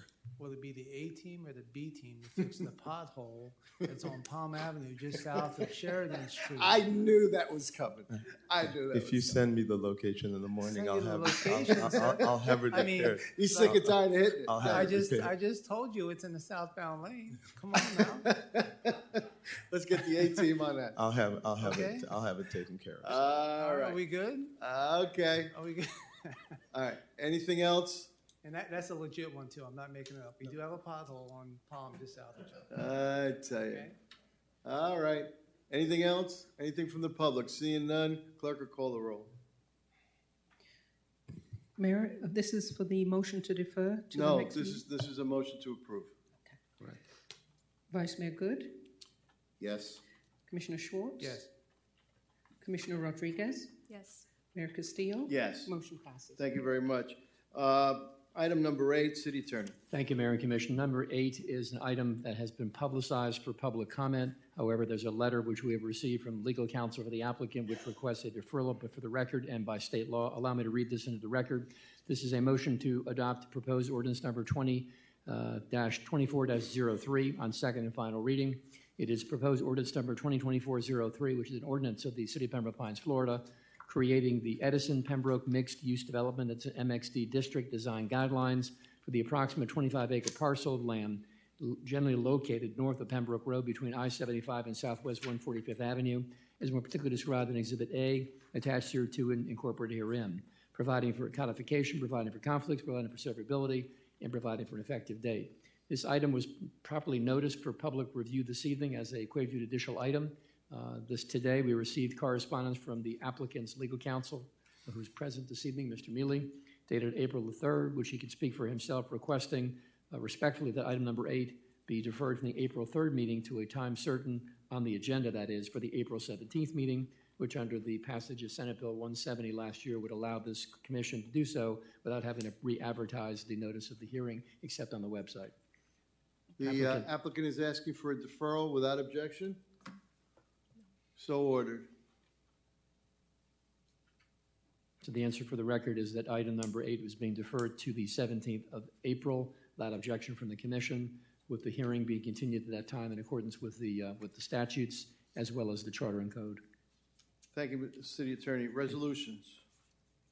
Thank you, Mayor and Commission. Number 9 for the record is a motion to adopt proposed resolution number 2024-R07, which is a resolution of the City Commission of the City of Pembroke Pines, Florida, authorizing the execution and submission of a grant agreement and supporting documents and assurances with the Florida Department of Transportation, accepting a grant award from the Florida Department of Transportation, authorizing the purchase of vehicles and or equipment and the expenditure of grant funds, directing the appropriate city officials to take any and all actions required to effectuate the intent of the resolution, providing for conflict, severability, and providing for an effective date. On the floor for consideration, number 9.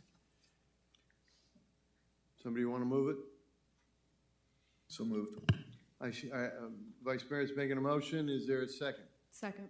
Second by Commissioner Rodriguez. Any discussion? Yes, Mr. Mayor. Yes, sir. So I see that we're buying, I'm assuming these are gas buses. Is that correct? Yes. Okay. So is there any plan to start moving towards EV buses? We have applied for EV buses through a grant for our charter school buses as well as community buses. Okay. Are we able to buy EV buses with this money, or do they have to be? No, you couldn't afford it with the amount of money that's allocated, Okay. and this was a grant. All right. So I'd like to ask my colleagues to, support that we start looking more for some of the EV, energy efficiencies and things like that. I know that Hollandale Beach actually just recently converted all their community buses to EV buses. Wow. And we should probably go and take a look at that program and see, how we can start doing things like Mr. that. Manager, is that something you can assign to staff and come back with us on? Yes, we certainly can, but you have to understand that the EV buses are probably, I believe, in excess double. I'm sorry, I couldn't hear you. The EV buses or vehicles are almost double in the price of the gas. That's why we applied for a grant.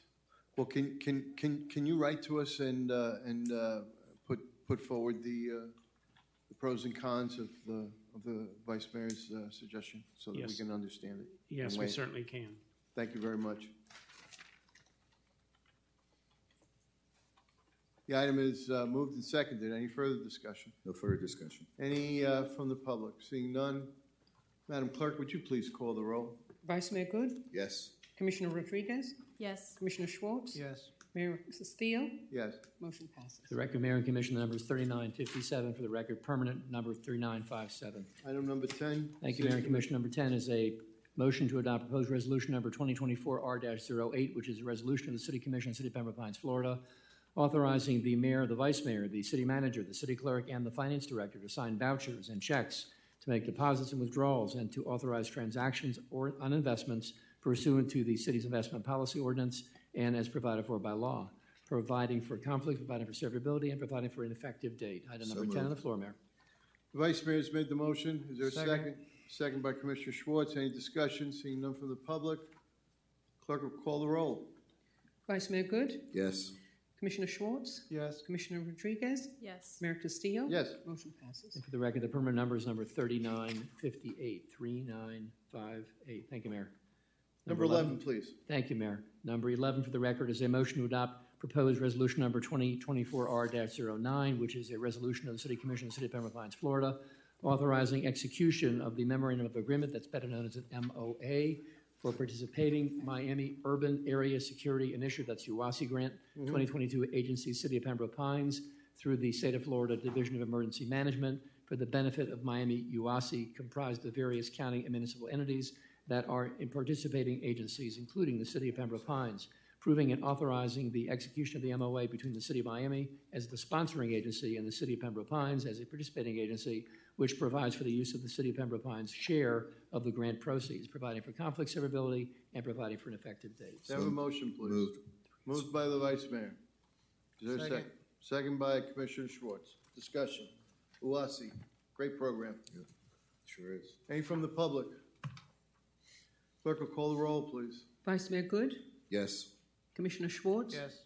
Commissioner Rodriguez, Yes. Mayor Castillo. Yes. Motion passes. For the record, Thank you Mayor very and much. Commissioner, the permanent number is 3959. Number 12 has been acted upon. Reports to the league.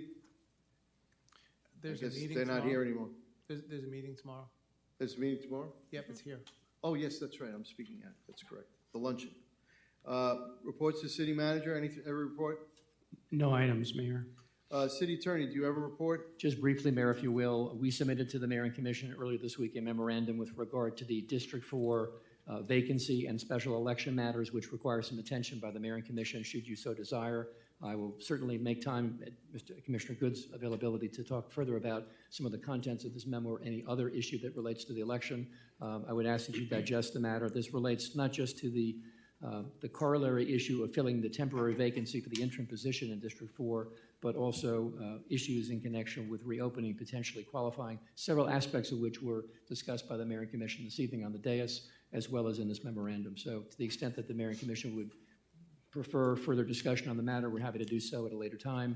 This memorandum, Mr. Mayor, also at your request and the request of several other commissioners, addresses some of the issues in connection with the supervisor of elections and some of the issues or matters that relate to the existing relationship between the city and that office.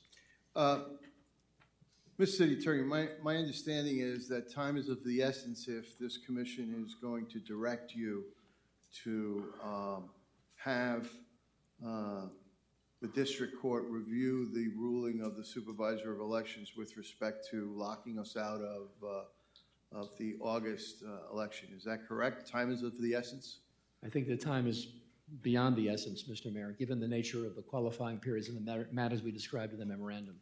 Probably would not be able to be accomplished in the time frame that you described, and we might not be into a courtroom setting for that purpose. So even if we were to direct you today to challenge this before the district courts, you don't believe that it could be done in time? I do not. We've given you also the fact that there's additional legal analysis that would be required to get to a point of being able to make a formal recommendation. We do know that access to the ballot in August has a deadline, which I believe that April, the end result of which is that's April 26th. But even if it couldn't change, even if it couldn't change the outcome for this August, correct. It could change the outcome for future Augusts. To your point, it's a recurring issue, as which we refer to in the That's memorandum. correct. Yes. Commissioners, I want to share with you, as some of you may know, I had to recuse myself and be very careful about the subject of the elections ordinance when it was passed by the past commission, because it affected me in the seat that I occupied at the time. Now that I occupy this seat as mayor, I don't believe I have that conflict anymore, do I, Mr. City Attorney? Not to my knowledge, Mr. So Mayor. then let me speak my mind about this and be very crystal clear about it. The City of Pembroke Pines was not pleased with the passage of the Elections Commission, the elections ordinance that was passed before. I'm trying to be as genteel with it as I can. But I think all of us sort of know what the public has sensed regarding that act. And I believe that it disenfranchised people from the ability, if we're going to have the election in November, which I'm hearing that at least for this November, we must have it. Correct, Mr. City Attorney? That is correct, Mayor. Then I think that we should open it up so that anybody in District 4 that wishes to apply can apply.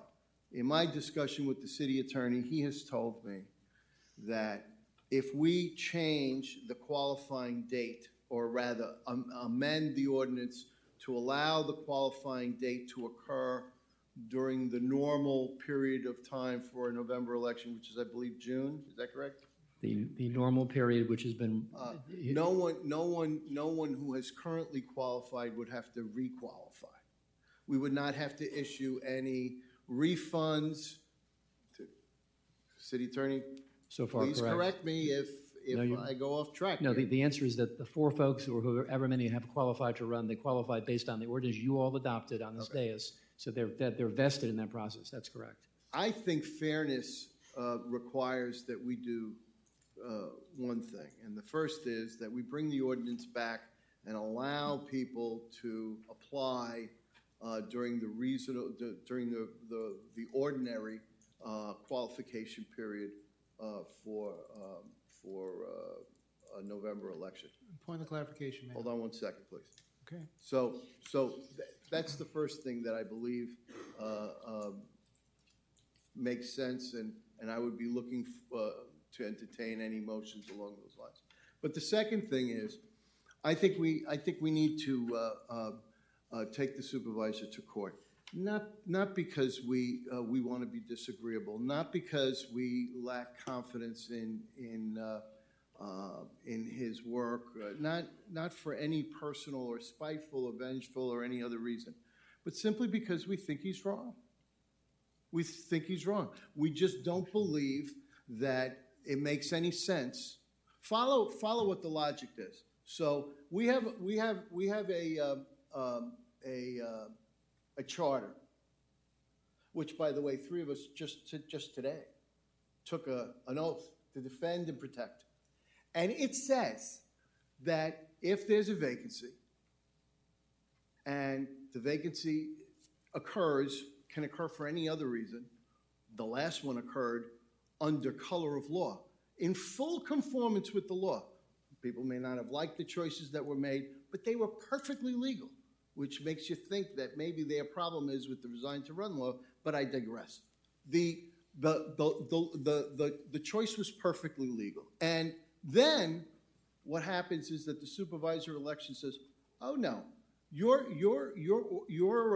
charter, which would then trigger an election in August, and we've done this for decades this way, I'm making a decision that there'll be no access to any city in the August election process, even though they're holding an election in August, and even though we're paying for the election, and even though placing the election in August or November causes no additional burden to that office whatsoever, simply because they chose. It's a preference, it appears. And I think that has to be challenged, not just because the city attorney has told me that they believe that's wrong, and we should listen to him because he was the city attorney for the Supervisor of Elections office for many years. 20 years, Sam? 25? 28. 28. For 28 years, he was their attorney. And he says they're wrong. But also because under the charter, we have to defend it. And here's the kicker. Either the Supervisor of Elections is right, or our charter is right. They're mutually exclusive. They can't stand side by side. So if the supervisor of elections is right, we need a new charter amendment for how we elect people and fill vacancies. And we have no time to lose with that because a vacancy can occur at any time. So we're in something of a charter crisis right now because of this decision. That's the first piece. There's a second piece. If we're going to go through the trouble of having to go to court to litigate this, there's a second piece. And the second piece is, I don't understand why we're paying for elections anyway. We are all county taxpayers, and the last time I looked, the supervisor of elections office is funded by our county tax dollars. So why in the hell are we paying for elections in the first place? Now, it's not clear to me. Maybe they can charge us for elections, but how much? How did you come to that? When we get a bill from the supervisor of elections, it's not itemized saying, this is how we came up with the cost. They just come up with a number. And it's not clear to me whether that number is a number that is the right number or how it's justified. There doesn't seem to be any rules. So the first question is, can they charge us at all for an election they are by law required to do anyway? Shouldn't our county taxpayer dollars pay for that? Why are we supplementing? Is it a gift? Is it a supplement? Where does that come from? And secondly, if they are allowed to charge us, what are the rules for how they can charge us? And how do we review that? So we have two issues here. The first has to do with, well, actually three issues. The first has to do with, should we ask the city attorney to file this, knowing that it won't affect us this November, but having that answer is important going down the road. Secondly,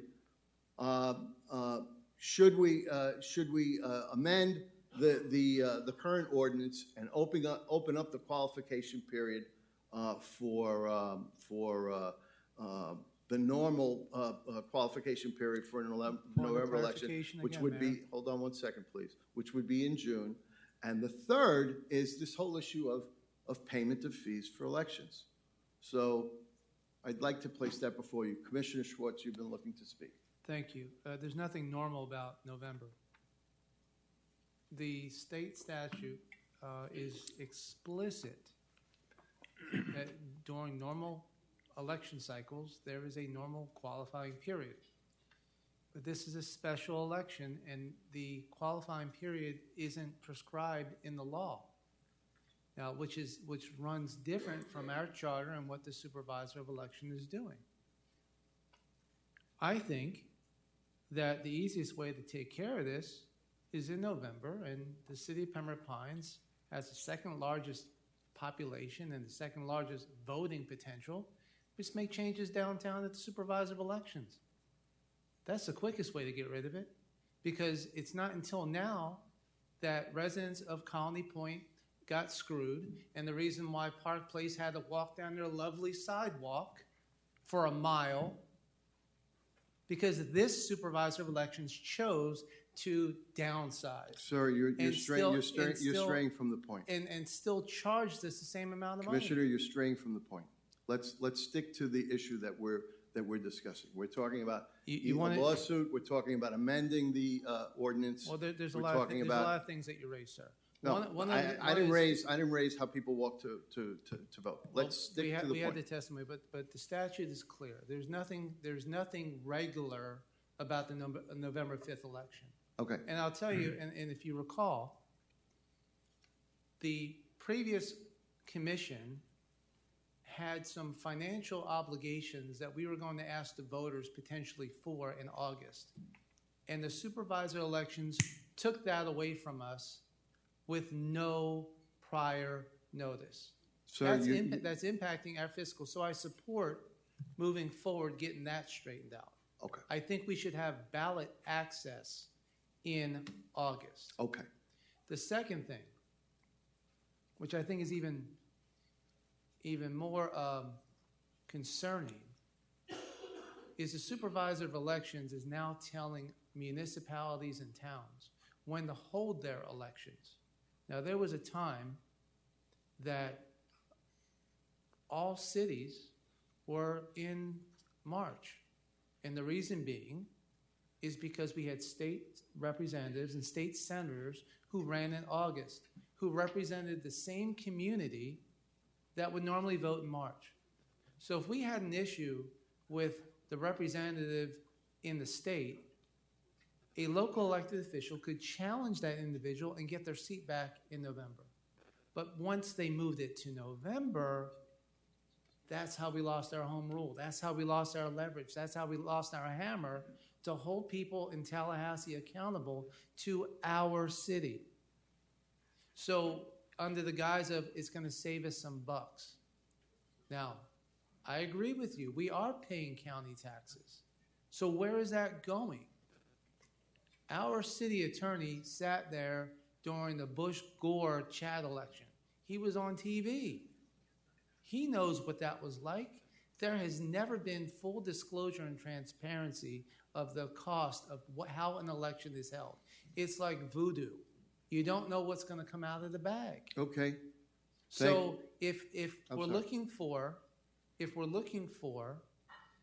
a solution, we can't look at it in the silo. This is not a Pembroke Pines issue. This is a county-wide issue. And I would be more than happy to raise the issue with the Broward League of Cities. As a matter of fact, I would be even happier if we can direct our Tallahassee consultants to make sure that the change happens in Tallahassee, so that no other city gets jammed like this. This is not a league city. This is before us and what we want to do. You can raise that to them as well. However, once that lawsuit is there, whatever the decision comes out of that suit, it affects all cities. So Now, finally, on the qualifying period, because you asked about that. You asked about the qualifying period, whether to amend. No. That's an ordinance issue. That doesn't go to court. That is under our control. I'm responding to your comments Yes, about sir. the All right. amendment. We have 4 individuals who relied upon a process that was supported legally, and to amend that to bring more to the table appears to be disenfranchising a process. I have to tell you that. I have to tell you, it's sort of ironic to hear you say that, because this entire city sort of feels that the original ordinance disenfranchised District 4. And if I may, with all due respect, the original was supposed to, we wouldn't have had this whole appointment process had the election been held in March. But in order to satisfy the needs of the community, I was willing to move it into November. And that was my motion, to move it to November. My original position was to hold the election in March, and I had encouraged that process more than, I guess it's 10 months ago, to allow that opportunity. So what we have now is an opportunity to have the supervisor of elections to not dictate when we can have our elections. The one thing that they do control that we don't have are the machines. The clerk, we can actually hold our own elections, but doing it on pieces of paper and pencil is not the way that they're going to allow us to do that with the state law. We would actually have to own the equipment. We held elections before. As a matter of fact, in the 1990s, we held mayoral elections by our clerk. Commissioner, we're straying from the point again. Well, I want to bring it. I I want disagree to with bring it. straying. I'm just saying that there's an opportunity. If the city attorney believes that there's an opportunity to be successful, I'll support that. But He's indicated that to us before. So Mr. Mayor, if I may? yes, I'm trying to break it down. So we have several issues to vote for. So the first would be, shall we? Mr. Mayor, I'd like to give that an opportunity. Yes, go right ahead. So I'd like to make a motion to direct the city attorney to modify the qualifying period to June for the November election. Okay, so to add an additional qualifying period, is there a second to that? Second. Okay, can I just ask a question with respect to that motion? Mr. City Attorney, do you have any problem with the motion as it's made from a legal perspective? If I can respond, Mayor, the answer that we provide in our memorandum is very clear. And we know that June 14th is the outside date on which candidates would have to qualify for the November election. Okay. We have an ordinance in place. The commission adopted it. It's the ordinance that's referred to in the backup. It is ordinance number 2017. Okay. That ordinance created the existing qualifying period that ended on March the 15th. Right. If you would choose to direct us, excuse me? Point of order, I don't see this on the agenda. Oh, it's just my report. No, I don't see us being able to advertise it. So I'm making a motion for the city attorney to modify the ordinance to bring it back to us. So it's And when would that be? to move the additional qualifying period to June for the November election. Right. It requires. Yeah, he has to bring readings. it back. This is not a. This is requires just giving him a direction to do that. We have to require. It requires 2 readings. So, go ahead. Yes, we'd have to amend that. That's Commissioner Good is correct. And I Vice did Mayor. ask this when we approved the original You one, did, whether we correct. could do And this. the answer was you could not repeal the ordinance, but by amending it and opening it up, that was the commission's prerogative to do so long as you met the requirements of state law. In this situation, we know that the conclusion of qualifying has to occur by June the 14th. We'd have to bring back an ordinance for first reading on the 17th, which would essentially amend ordinance number 2017 to reopen qualifying in accordance with the City statute. Attorney, why June and not September? Because that's because the supervisor of elections has concluded that the answer. Once again, the No, supervisor, are we going to Can you allow the city attorney to answer? citing to the special act that changed the date from September back for election back to June. And was that information available to the commission when it took action, say 8 weeks ago? We were not aware of that information specifically. We thought it was September, and so did they actually. But to the extent that we have literally within the past 3 days, 4 days this week, as we prepared that memorandum, received from the supervisor's office a memorandum which specifically indicates the following. We previously provided your municipal candidate qualifying dates in September based on an older version of the special act providing for uniform election and qualifying dates for municipalities in Broward County. The most current version of the act is founded in 2012-2253, laws of Florida. Therefore, the qualifying period for candidates is actually noon on June 10 to noon June 14th, consistent with all countywide races. So Okay. ballot access for Okay. November is that date. We have to actually modify the ordinance we have in place to provide for that reopening. Okay, Commissioner Rodriguez or Commissioner Good, do you have any further comment on this? No, sir. Any from the public? Seeing none, clerk will call the roll on the request for first draft. Vice Mayor Good, Yes. Commissioner Rodriguez, Yes. Commissioner Schwartz, Yes. Mayor Castillo. Yes. Motion passes. So, Mr. Mayor, I'd like to make another motion, please. Yes, sir. So the next motion would be to have a request for interpretation on ballot access sent to the Division of Elections by our attorney. Is there a second? I don't, repeat that again? So what I'm essentially asking is that we write to the Division of Elections, asking them if the Supervisor of Elections is correct in denying us access to the August ballot. Before I ask for a second, let me just ask for legal sufficiency. City Attorney, is the Elections Office authorized to opine in any binding way on the authority of the Supervisor of Elections to act or not act? The question, or is it the courts that would have to make that determination? well, it's an A and a B. The A said there's a Division of Elections in Tallahassee under Chapter 106. What Vice Mayor Good is referring to is the potential for requesting an opinion and guidance from the division with regard to whether or not this would be an issue that they would address in a formal response. That's the non-litigation mode. The second mode is the, again, recurring issue of ballot access in other times besides March and November, which is an item which is within the prerogative of the commission to consider. As we mentioned in our memorandum, we have not fully vetted the issue completely, but we certainly have research to support the issue. thus far. So we would be in safer ground going to court in terms of getting a decision that comes from an authorized source to make the determination as to whether or not the ruling by a supervisor of elections was within or outside of the law. Essentially, what you'd be asking a court to do would be to provide a declaratory judgment, right, as to whether or not the city has the right to seek that, and whether or not the supervisor has the right to deny it. Right. If I may? Yes, sir. So I hear that the essence of immediacy has gone now, which you made very clear is we ain't got.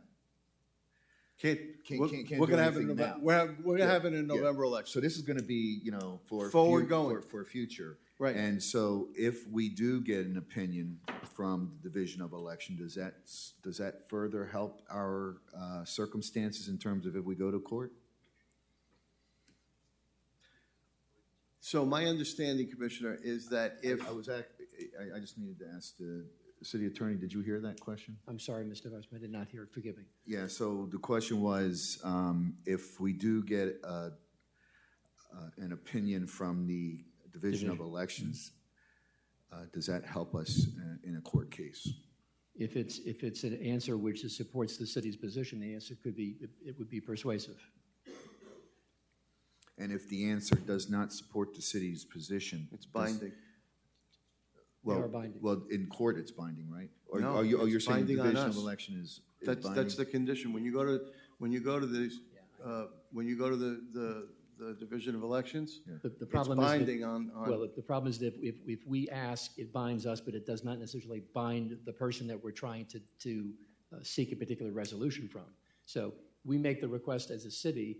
They say you're right, but that does not mean that the supervisor is bound by the same answer. And if they say no, we're bound by no. He didn't make the request, right? Right.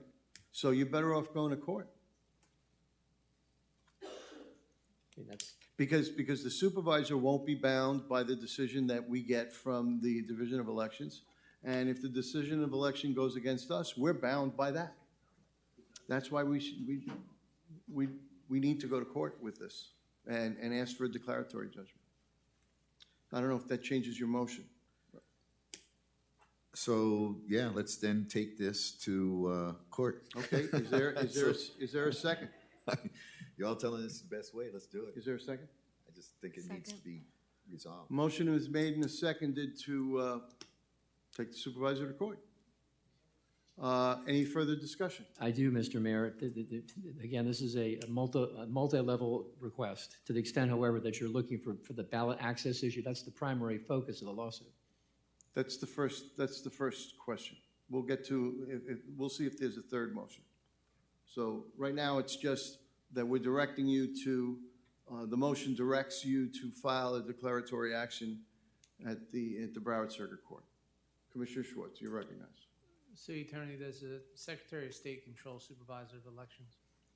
They have if I may, Mr. Mayor, they have a reporting relationship under state law, but the constitutional office of the Supervisor of Elections is provided for in the Florida Constitution. And does the governor have any authority to remove a Supervisor of Elections for not providing ballot access to a municipality that's requested it? It depends upon whether or not the governor's office or the governor himself believes that it's a departure from the requirements of the obligations of the supervisor to perform those functions. Does the governor's office control the Department of Elections for the state? Governor makes appointments to that department. Therefore, the Division of Elections is speaking on behalf of the governor. One could argue that. Okay. So,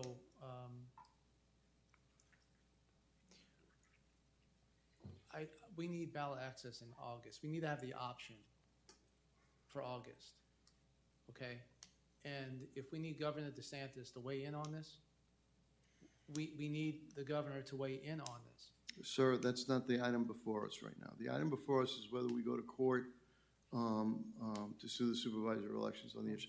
You can bring that up as a separate motion, but that's not the item before us right now. Well, why don't we combine the two? I mean, I think there's two ways we can get this done. And either way, because the motion has been made and it's seconded and it belongs to the body, and let's state stick to the motion, and if you wish to make another motion, you're entitled to make another motion. So is there any further discussion on this motion? Any from the public? Hearing none, clerk, call the roll. Vice Mayor Good, Yes. Commissioner Rodriguez, I'm sorry. I would like to, I don't know if at this moment would be the right time, but to understand the implications of if we do sue, what the governor would consider doing or what the supervisor of elections would consider. We can have that discussion as soon as we're done with this vote. Okay, so yes. Commissioner Schwartz,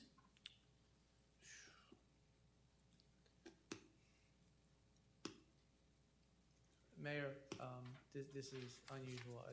The Commissioner Rodriguez is bringing up a point. I don't feel that. I've ruled on the point. You need to I'll vote. challenge the chair then to reconsider the motion to vote. Okay, you can challenge the chair. I'm going to challenge you. All I wanted to do is take it down. Is there a second to the challenge? I hear no second to the challenge. You need to vote. I'm going to vote yes. Okay. And then I'll have another motion. Go ahead. Mayor Castillo, Yes. So that motion passes. City Attorney, you're directed to sue the Supervisor of Elections on the issue of the of refusal to provide us with August ballot access. Commissioner Rodriguez, you had a question about the implication of that with the governor. What's your question? Just to understand, like, what, as Jay mentioned, the repercussions of this in the case that they see that the supervisor of election has done something wrong, what are the chances then that Governor DeSantis can come down and make changes as he sees? City Attorney, could you memo us on that question? Sure. Could you send Thank us you. a memo and we can entertain that question at the next meeting? If anyone wants to bring it up? We can Or attempt to. if you get indication from anyone on the commission about that item, could you bring it up under your, or agendaize it however you feel is best? If Commissioner Rodriguez is interested in knowing what the governor's role might be in connection with a litigation matter of the type you just authorized us to file, I would certainly look at that and give you the best answer I could. Happy to do it. Thank you. Mayor, I'd like to make a motion to pause any filing of court documents until such time that the memo is prepared and presented to this commission for full public debate. Is there a second to that motion? That motion dies for lack of a second. So the next item before us is the issue about fees and the supervisor suing us on fees. Now, City Attorney, if we were disposed to authorize you to raise that question in the district court, would you want to raise it as a separate deck action or as a combined deck action with the one you were just authorized to file? I would assume for discussion, Mayor, that the issue could be combined within one lawsuit. The judicial economy would suggest not having two separate lawsuits. It would be a separate count, I assume, in a lawsuit if that's what your goal is. And do you feel as our city attorney and as a former and as an expert in elections law that this is something that is ripe for the courts to look at in terms of what the discretion is for the supervisor of elections to be charging cities, our city, for election costs? Again, in the memo we prepared for you, we left open the fact that there is still some open research and vetting of potential causes of action. We hear what you want us to do. We understand what you want us to do. No lawyer sitting in this chair can tell you and guarantee you're going to be successful suing the supervisor. It's not a slam dunk, as they say. No, I mean, I guess my question to you is the notion preposterous? The answer is no, it's not preposterous. Okay. And to the extent that... Do you want additional time to consider it? We would like some additional time between now and the 17th to further research. Now that you've requested the action, we certainly would like to look into it further. The answer is that the premise would be a deck action for ballot access that's not otherwise in November, otherwise in March. Would you like more time than the 17th? The issue about the costs is an important point, but it's not pressing. The other one is more pressing, and I'll tell you why. If the court comes back and says, sorry, Pembroke Pines, the supervisor of election absolutely has the right to exclude you from August, we need a charter amendment. But this question about fees, that can wait.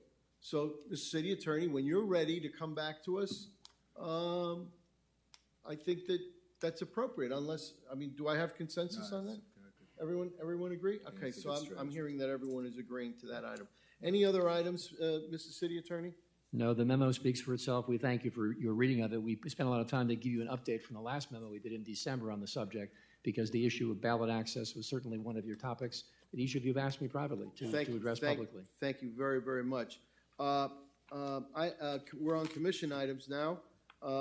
Commissioner Schwartz, item 13. Thank you. Discussion and possible action to direct staff to provide a plan named Code Enforcement Enhancement Citywide Initiative in order to protect property values, the look of non-HOA neighborhoods, and public safety. Commissioner Schwartz, you're recognized. Thank you. Colleagues, I had an excellent meeting with top-level PD, code enforcement, city attorney's office, and economic development planning. The time is now for staff to bring forward the necessary personnel requests in order to accomplish the things that Vice Mayor Good and I have been asking for quite some time. And that's to make sure that the largest HOA in Pembroke Pines, known as the City of Pembroke Pines, protects everyone's neighborhood. We are running at a deficit. Point of clarification, Commissioner, the City of Pembroke Pines is not an HOA. It's metaphorical. Okay, metaphorically speaking. Go ahead. Okay. So what we have is a lot of broken windows. I see Chief Justino in the back. He spoke about what the broken window theory was in Pembroke Pines. And right now we have like a full aisle of broken windows. I don't want to get too specific, but there's at least 70 code violations pending just in one particular neighborhood, and staff is just consumed by it. There are opportunities to, and I had to speak to the chief, Chief Argus, about personally, and he and I are going to actually be doing a ride-along very soon, so I can let him see what some of the challenges Vice Mayor Good and I have been experiencing east of Flamingo Road. The visioning session that I'm asking for certainly includes this. Our code enforcement, they're doing an outstanding job. They're doing an outstanding job. Considering the amount of work that is required, I don't know how it's humanly possible to do it in a 4-day work week. I don't know how it's possible for them to respond as quickly as they do when an elected official calls to have them take a look at something. I don't know how that's even possible.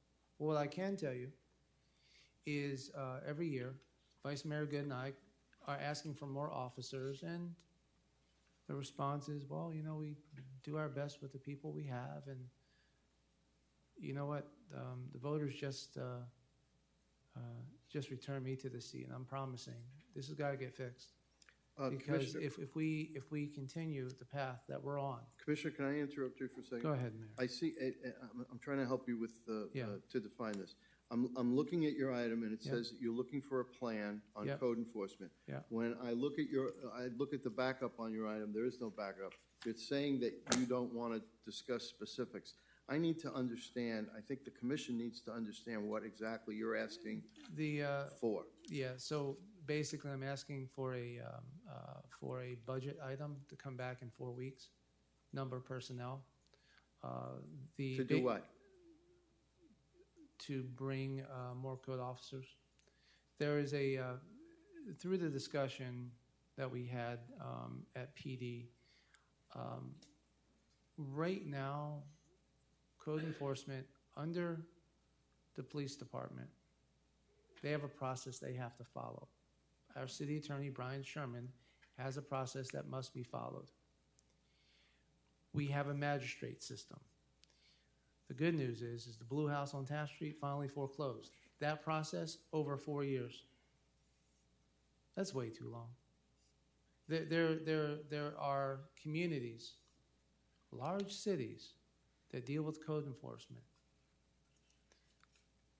They have some ideas that we can certainly adopt.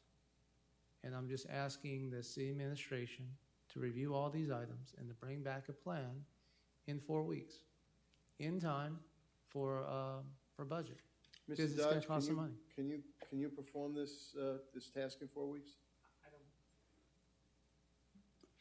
I don't believe we can complete it in 4 weeks if we're going to do analysis of other communities and their structure, as well as we're in the process of preparing budget now, and we've already included in our proposed budget additional code enforcement officers for the next fiscal year. How much time would you need? I'd ask Larry, how much time do you think you need? 6 weeks? Can you come forward, please? One of the things, Mayor, that was discovered is we're not paying our code enforcement enough to be competitive. We have positions that haven't been filled. Why? Because other cities are snatching them up. Can you press the button, please, Major? There's a button that says speak. There you go. Good evening. Your name and title for the record, please. Yes, Larry Diaco, Co-Compliance Administrator. How long will it take for you to prepare Commissioner Schwartz's recommended plan? Well, we already have proposed for the upcoming budget 2 positions for code officers, and we have 3 vacancies right now that we need to fill. So that would give us an additional 5. And what progress are you having with filling these 3 vacancies? Sir? What progress are you having filling these 3 vacancies? Do you have candidates identified? We do, so our selections and backgrounds unit is now setting up interviews for those positions. Okay, so how long before you think those positions will be filled? I don't have a time frame, but I believe it should be in the next few months. Okay. Commissioner?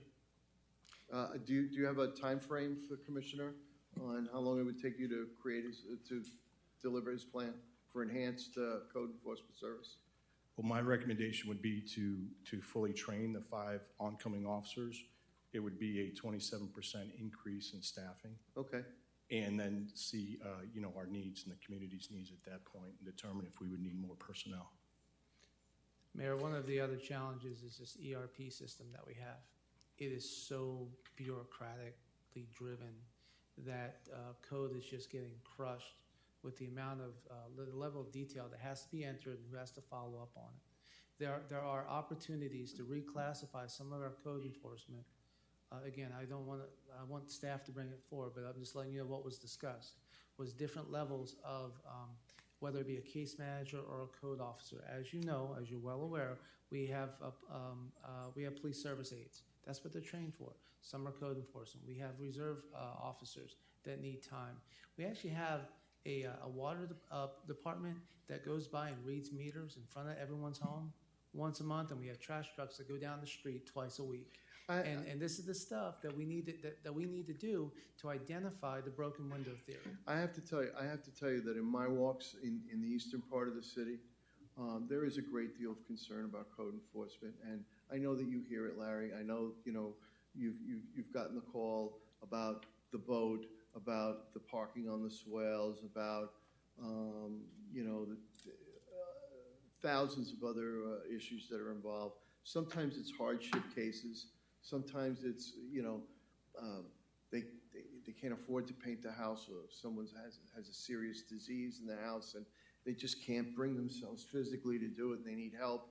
And I know that you guys have some ideas on that, which I'll bring in another time. But what's important right now is I believe it's true that Commissioner Schwartz has this concern. Vice Mayor Good has brought this up before. It's less in my district. I don't know yours, but on this point, but it's less in my district because we have a lot of HOAs, as Commissioner Schwartz alluded to. So there are issues with code issues, and I would like, Commissioner, if I could suggest that you two get together as you so often do, and let's have a dialogue with the staff. He's bringing on 5 new people. He's going to be asking for more code officers. Anytime code officers have been put into the budget, this commission has never said no, as you know. And if we need more, then that's what we need to do. But I don't know that they can give you the plan that you're asking for in your item within 4 weeks. So if I may, Mayor. Yes. It's been, they had a head start. And they knew I was going to be asking for a 4-week plan. And with all due respect, Mr. Diaco, how long have we had this deficit of 3? You've been trying to hire people for a while. Say again, sir? How long have you had this deficit of 3? Well, we 3 just officers? we had 2 positions added in the last budget. So there was So we haven't even filled the one that we approved a year ago. well, that's not October true. 1st. As you know, we routinely promote from our pool That's of candidates to police officers, so, and we That's have correct. had some turnover, so we have been filling positions. And this is the vicious cycle, Commissioner Rodriguez, that we've been going through ever since, and this isn't Ms. Diaco's fault. We have the ability to evaluate really good code officers that become police officers within our agency. I love the flow through, but we've been operating from a deficit from the moment that we started, because the talent of getting a police officer, certainly if they're good, they're gonna come forward. So we have never been at full capacity because there's always been this rotation, whether it be it takes 6 to 8 weeks to train, or someone's moving on. And all I'm saying is that there's case managers, for example, in the administrative side, and this may be an FCS, maybe a temporary situation, to get caught up on paperwork and bring caseloads forward a whole lot quicker. I don't see a need to create an ERP on tall grass where we have to touch the file 3 to 5 times before we find out that the issue is done. We didn't have that issue with John Earl. Now, certainly, our city attorney will tell us that there is due process, and we have to follow these things. We have to be smart about it. Not everything has to follow the same exact way. There's different levels of code enforcement that's important. If it's just move the car off the lawn, that's a conversation. All right, It shouldn't be so task saturated. We're going to have to limit our time with this. Let's get to the bottom line of Mr. what Mayor, we may can I do. just ask a Yes, question then? So I'm very interested in seeing more of the details, the plan, and I understand that you all have had conversation already. And so are you able to give us something in 4 weeks that we can look at least have a baseline of where we're going to go from there? I believe we can. Hopefully, it would be to your satisfaction. Some of the things we discussed, we didn't think as a supervisory team would work under these current, conditions in Pembroke Pines. Okay. So, Mr. Dodge, any objection to the director writing a memo within the next 4 weeks outlining what generally he's doing to enhance code enforcement? I have no objection if the staff believes they can We can do complete this the by task. consensus, Commissioner. I'm not seeing that anyone disagrees with the points you're making. Is there consensus on supporting the commissioner's item? To bring it back, the first meeting of May? May? A formal public presentation. Well, that's not 4 weeks. I mean, The second meeting in May. Second meeting in May. Okay? Second meeting in May? So that would be my motion, yeah. All right, second meeting in May, we'll see you without objection. That'll be consensus. Thank you very much. Thank you. Item 14. Commissioner Rodriguez, I'd like to share this with you. I received this request, and that's why I put this on. This is discussion and possible action on approving the Southwest 54th Place Speed Hump waiver request to allow speed hump installation. This item is before us because the community signed the necessary number of petitions in order to install additional speed humps. They have speed humps there. They want additional speed humps in the area. The engineer felt that this had to come before the city commission for approval because it's not. Can you come forward and explain to us why? Not you, Gil. Just sit. No, Gil, sit here. Don't go far. We're going to call you in a second. I just want to hear the city engineer. Thank you, sir. Thank you very much for your indulgence. Can you explain to me what was the issue? Good evening, Carl Kennedy, city engineer. There's a resolution which guides speed hump installations in public rights of way, and there were items in that resolution which if we installed additional speed humps, they would not meet that resolution. They would be contrary to that. In which way? They were, the speed hump resolution says that the speed hump should be a minimum of 500 feet apart, and these would put them approximately 250 feet apart. So they would be about half the distance. And you're aware of that, Mr. Reyes? Yes. So the existing speed humps. I need your name and your address for the record. Sorry. Gilbert Reyes, 20306 Southwest 54th Place, Trails Right. of Pembroke Pines. The existing speed humps are there already, over 500 feet apart. I've measured it myself. My request and the petition that we signed, based on the requirements that I was told was needed, we needed a petition that included everyone on 54th Place, while the majority to be in favor of it. I think it was 60%, and we exceeded that based on the petition I submitted. So I followed everything requested, right? Well, I've asked for I guess, an amendment, right, to allow us to put more speed humps. The speeding there is insane, okay? This is a true safety issue. We have no sidewalks. People walk their dogs. People push baby carriages, okay? They walk, they jog. They have horses. They ride horses in our streets. This is a disaster waiting to happen. And I'm asking you, right, and I urge you, okay, to accept this petition because I was told that's what was needed. We've gone through the process. We have the petition. But my question to you is, you understand and your residents understand that the process that we have is 500 feet. Yours are larger than 500 feet, but the city engineer is saying that it's before us because at least some, if not all, of the additional speed humps you're recommending would be 250 feet. Right. And you're okay with it anyway? Yes. At 250 feet, yes. So say you all. Correct? I'm not seeing everyone nodding. Okay. One thing. Okay. So may I add just one thing? Go ahead. And I had a conversation with Mr. Reyes. Thank you for explaining the background on this.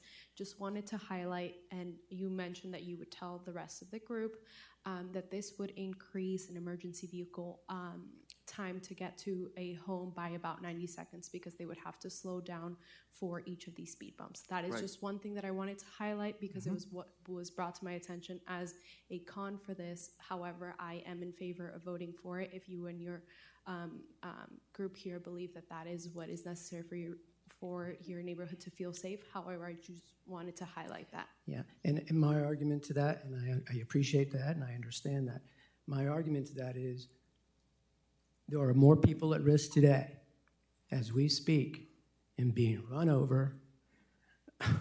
It's crazy out there. Oh, there it is. Okay, there's more chance of being hit by a car, a child being killed because they can't ride their bike, they can't be on the golf cart, okay, than an emergency vehicle taking over 90 seconds or 90 seconds more. Okay. And I'd also raise the point of how many emergency calls are there? No, and that was the second part. There was about, if I'm not mistaken, 1.5 calls from the station nearby. So it is not the most amount. However, I simply wanted to highlight that, and you mentioned that you would let the rest of the group know. So I just wanted that to be part of the record. And that's 1.5 per day. If I'm not mistaken, somebody can correct me on that. I don't think that's accurate, but.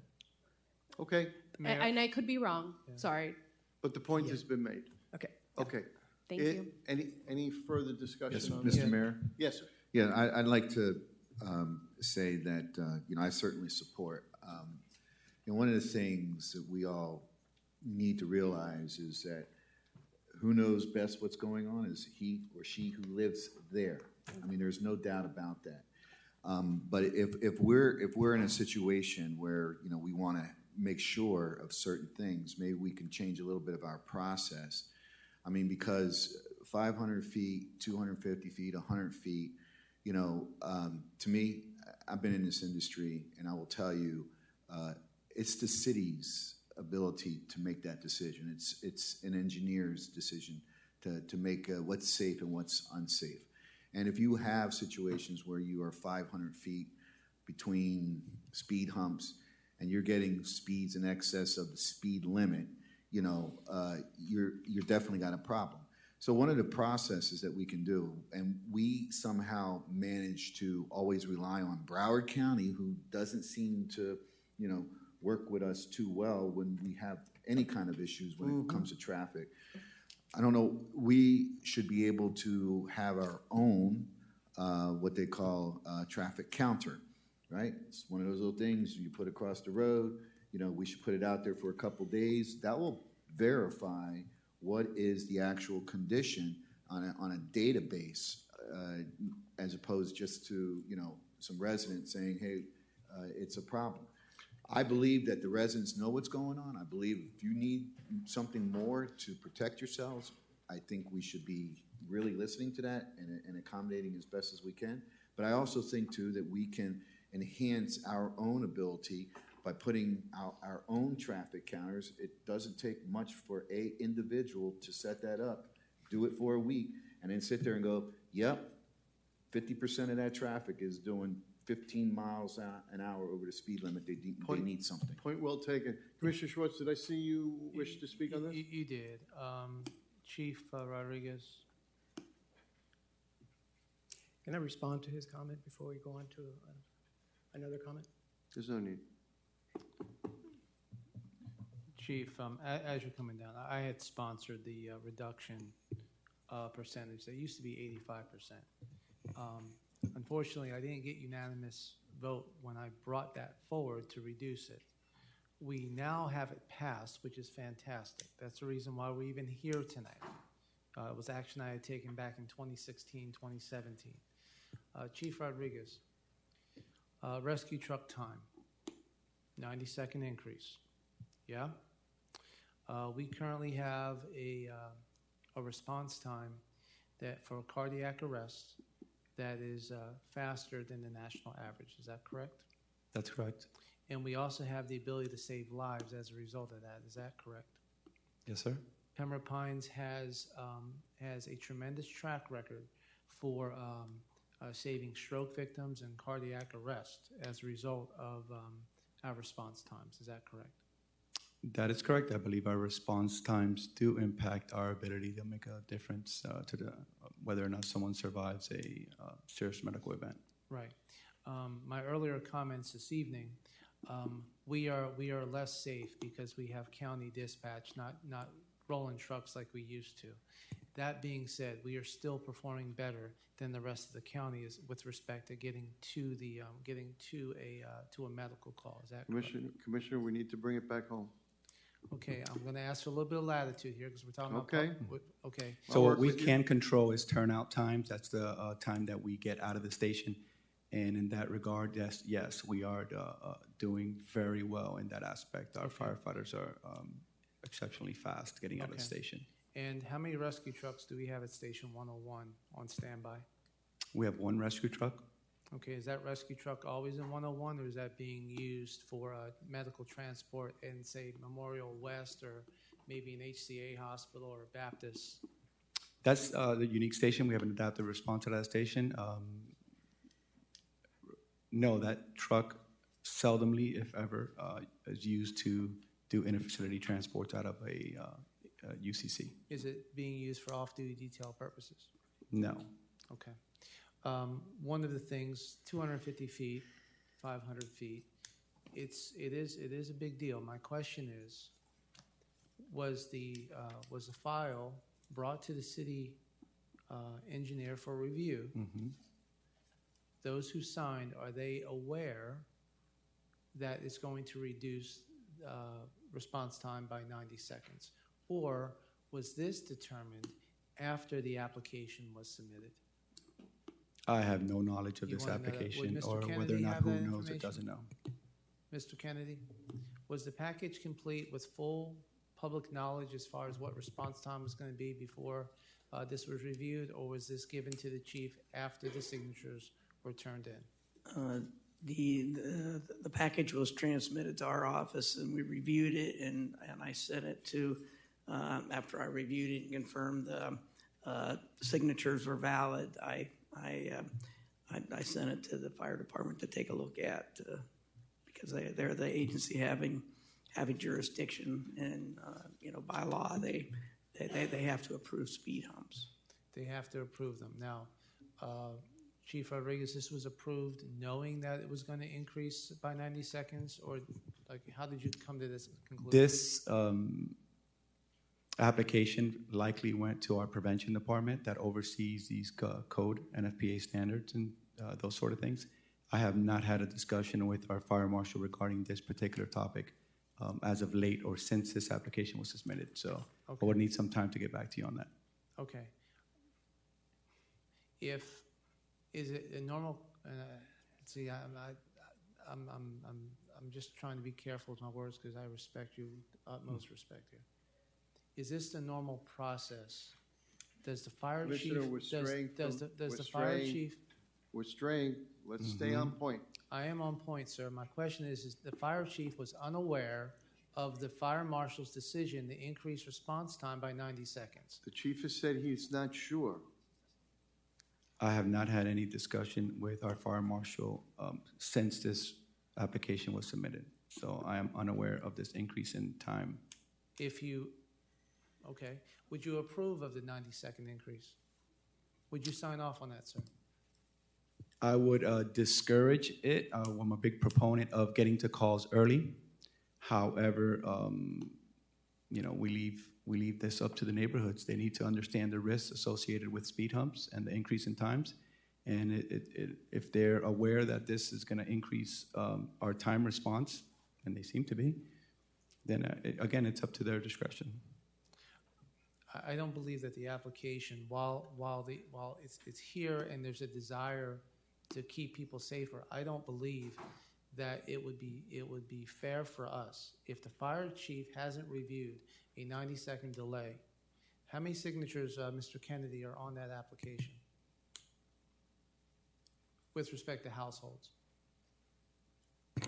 I'm not 100% sure, but I think it's probably 15. Okay, is it in the backup? Are the number of homes in the backup? It's a question. How many homes are in the backup? The paperwork that's in front of us. I'm not sure. I have to look at it. And this is exactly why we need a Monday night memo. But go ahead. Well, can you take a look at the backup, please? I'm pulling it up now. I'm looking at one picture. The only thing in the backup is a picture of the neighborhood. The application isn't even a part of the backup. All I have, there we go. All I have is the current humps and the proposed humps, but we don't have, let's see, I can count it, 2, 4, 6, 8, 10, 12, 14, 16, 18, 20, about 22 homes. Is that about right? Okay, 22 homes at 67%. That means we have 13 of the 22 there.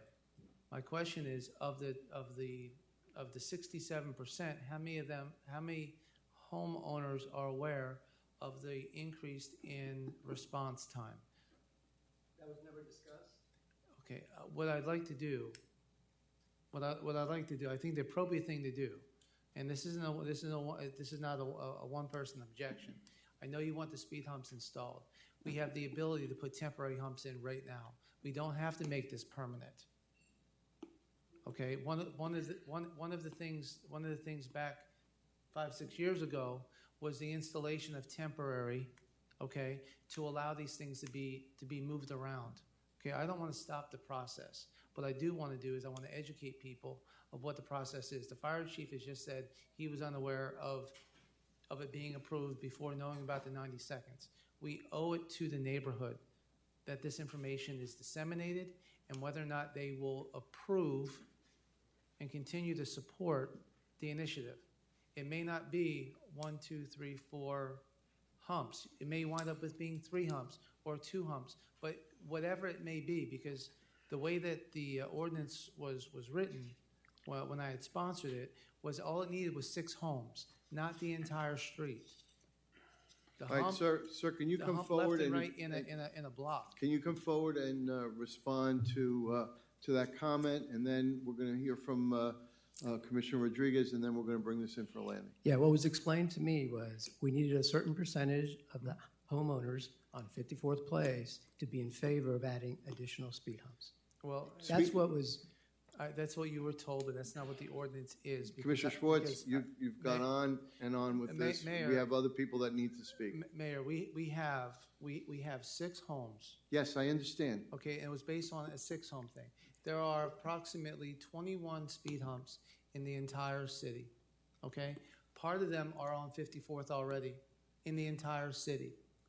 Back in 2016, I worked hard to try to get this improved for the community. It took me 4 years to get to this point. We're straying from the We have from temporary the humps that could be application. installed The right question, now. the question The to you, $25,000 installed is a permanent fixture. Please, thank you.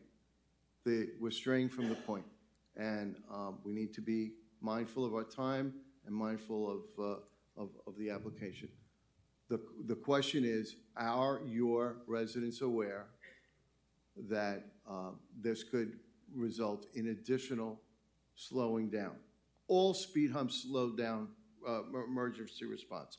You currently have speed humps in place.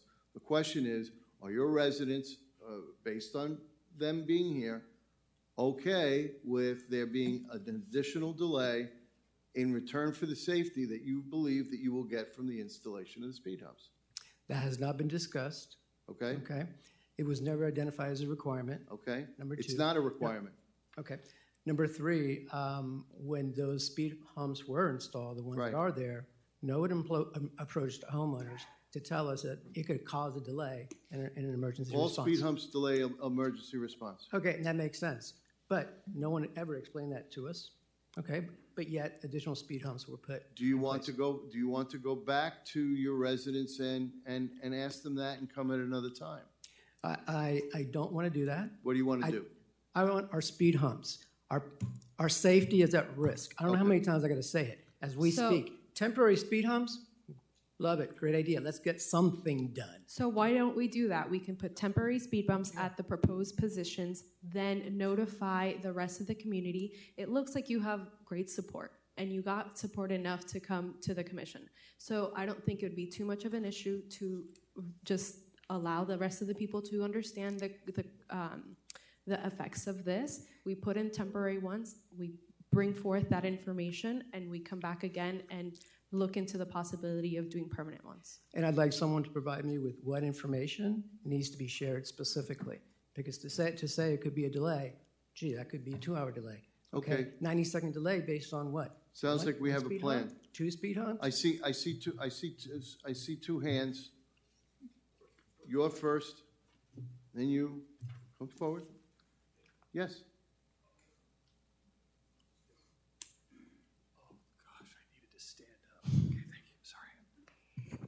My question is, what about a police presence, tickets?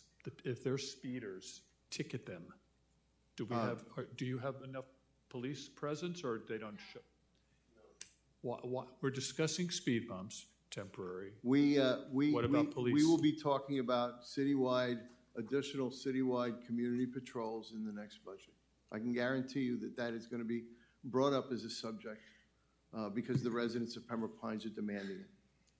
Okay, the only reason I'm going to sidetrack here a little, I live in a community that we have people, including police officers, that run stop signs, and the police don't come in and ticket it. So good luck with that. Thank you very much. I appreciate your good wishes.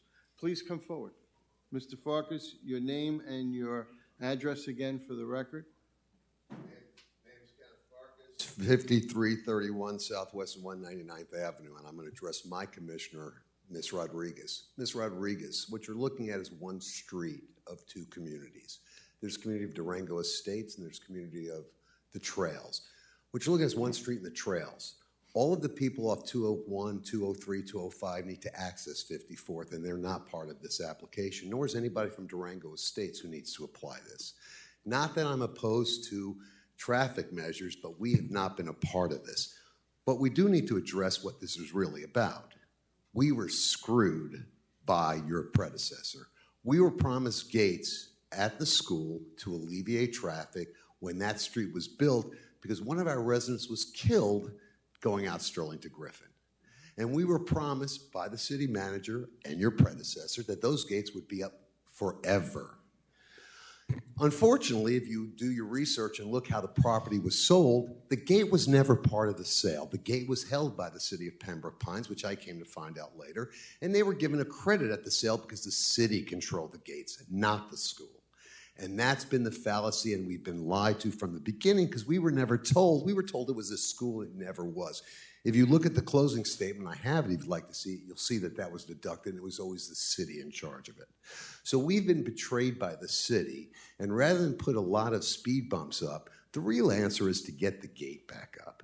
And the gate, and the city of Southwest Ranches has already approved the gate being up and closed during school, drop off and let off, which is when you'll find most of that traffic occurs. You have 30 seconds. Okay, but I would like to see a solution because realistically, we trusted you guys and we were sold out. And unlike you, all of these other people were on this commission when it happened. So the solution is not to create a bumper car situation. Is to do what you honestly promised I would do. The last time I had a meeting, I was promised by the city manager that if we lost the last thing, that he would be back in our community immediately to come up with the next idea. Please I'm wrap still up. waiting for that. It's never happened. Thank you. And that is one thing the members of the Trails and Durango States can all agree to. Time. Thank Okay, you very much. Thank for you your so comment. much for that. Fortunately, Mr. Reyes did bring that situation up. As you mentioned, I am new. So I will be looking into those comments. Thank you so much. Mr. Mayor, Okay, yes. I would like to make one correction to a statement was made. Yes, the town of Southwest Ranches said they would allow the gate to go back up and be opened and used during school hours. However, the court ruled against us. And secondly, they would only do so if the city paid the town $750,000. So it wasn't a gift they were trying to help us.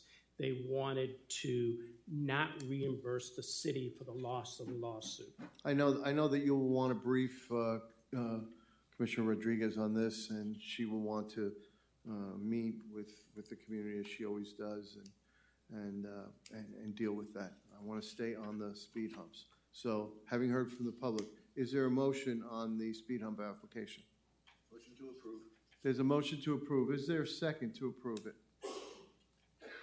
Are we allowed, does the motion include the temporary ones and then the evaluation, or simply The temporary motion? ones are made out of plastic and the permanent ones are made out of asphalt, but permanent ones can be removed as easily as the temporary ones. So I don't care whether it's temporary. I don't know if Mr. Dodge has to buy new equipment or does he have them? Well, actually, they're made out of a hard Like rubber. rubber? And they're used in different locations, and we have experimented with those. So certainly, for the additional speed humps, those are the types people put there. Okay, so they are the They're the ones that we're going to be putting in anyways. Okay, so there's a I second? second that motion, yes. There's a motion and a second to approve with the experimental hard rubber product. Any further discussion? None from the public. Clerk will call the roll, please. Vice Mayor Good, Yes. Commissioner Rodriguez, Yes. Commissioner Schwartz, Sure, yeah. Mayor Castillo. Yes. Motion passes. Thank you very much. Mayor, Item I'd like to 15. Mayor, I'd like to have the fire chief, let me phrase this better, so. City manager, I'd like to have you draft a letter through the fire chief and advise every resident along 54th of the testimony that was made here this evening. And if there's any objections from those homeowners that may wind up changing the overall percentage, that this commission has the opportunity to address this within 30 days. That'll be up to the city manager to decide. We don't direct staff. That's why I'm asking the city manager. You can ask him. City manager, you have an issue with what I just said? We certainly can provide information to every homeowner on that street. Okay, and the install will wait 30 days until you get a response? Give the public the opportunity to weigh in? I cannot tell you the time frame for that because if we have some in stock, they certainly can be done quicker in the effect that we have to order some. Right, but city manager, you're the one that actually pushes the button for the work order. Okay, we got to move along. We got to move along. Mayor, You can take this offline to the manager. The manager said he's going to provide information. Item 13. Item 15. First night, okay. Go right ahead. Item 15.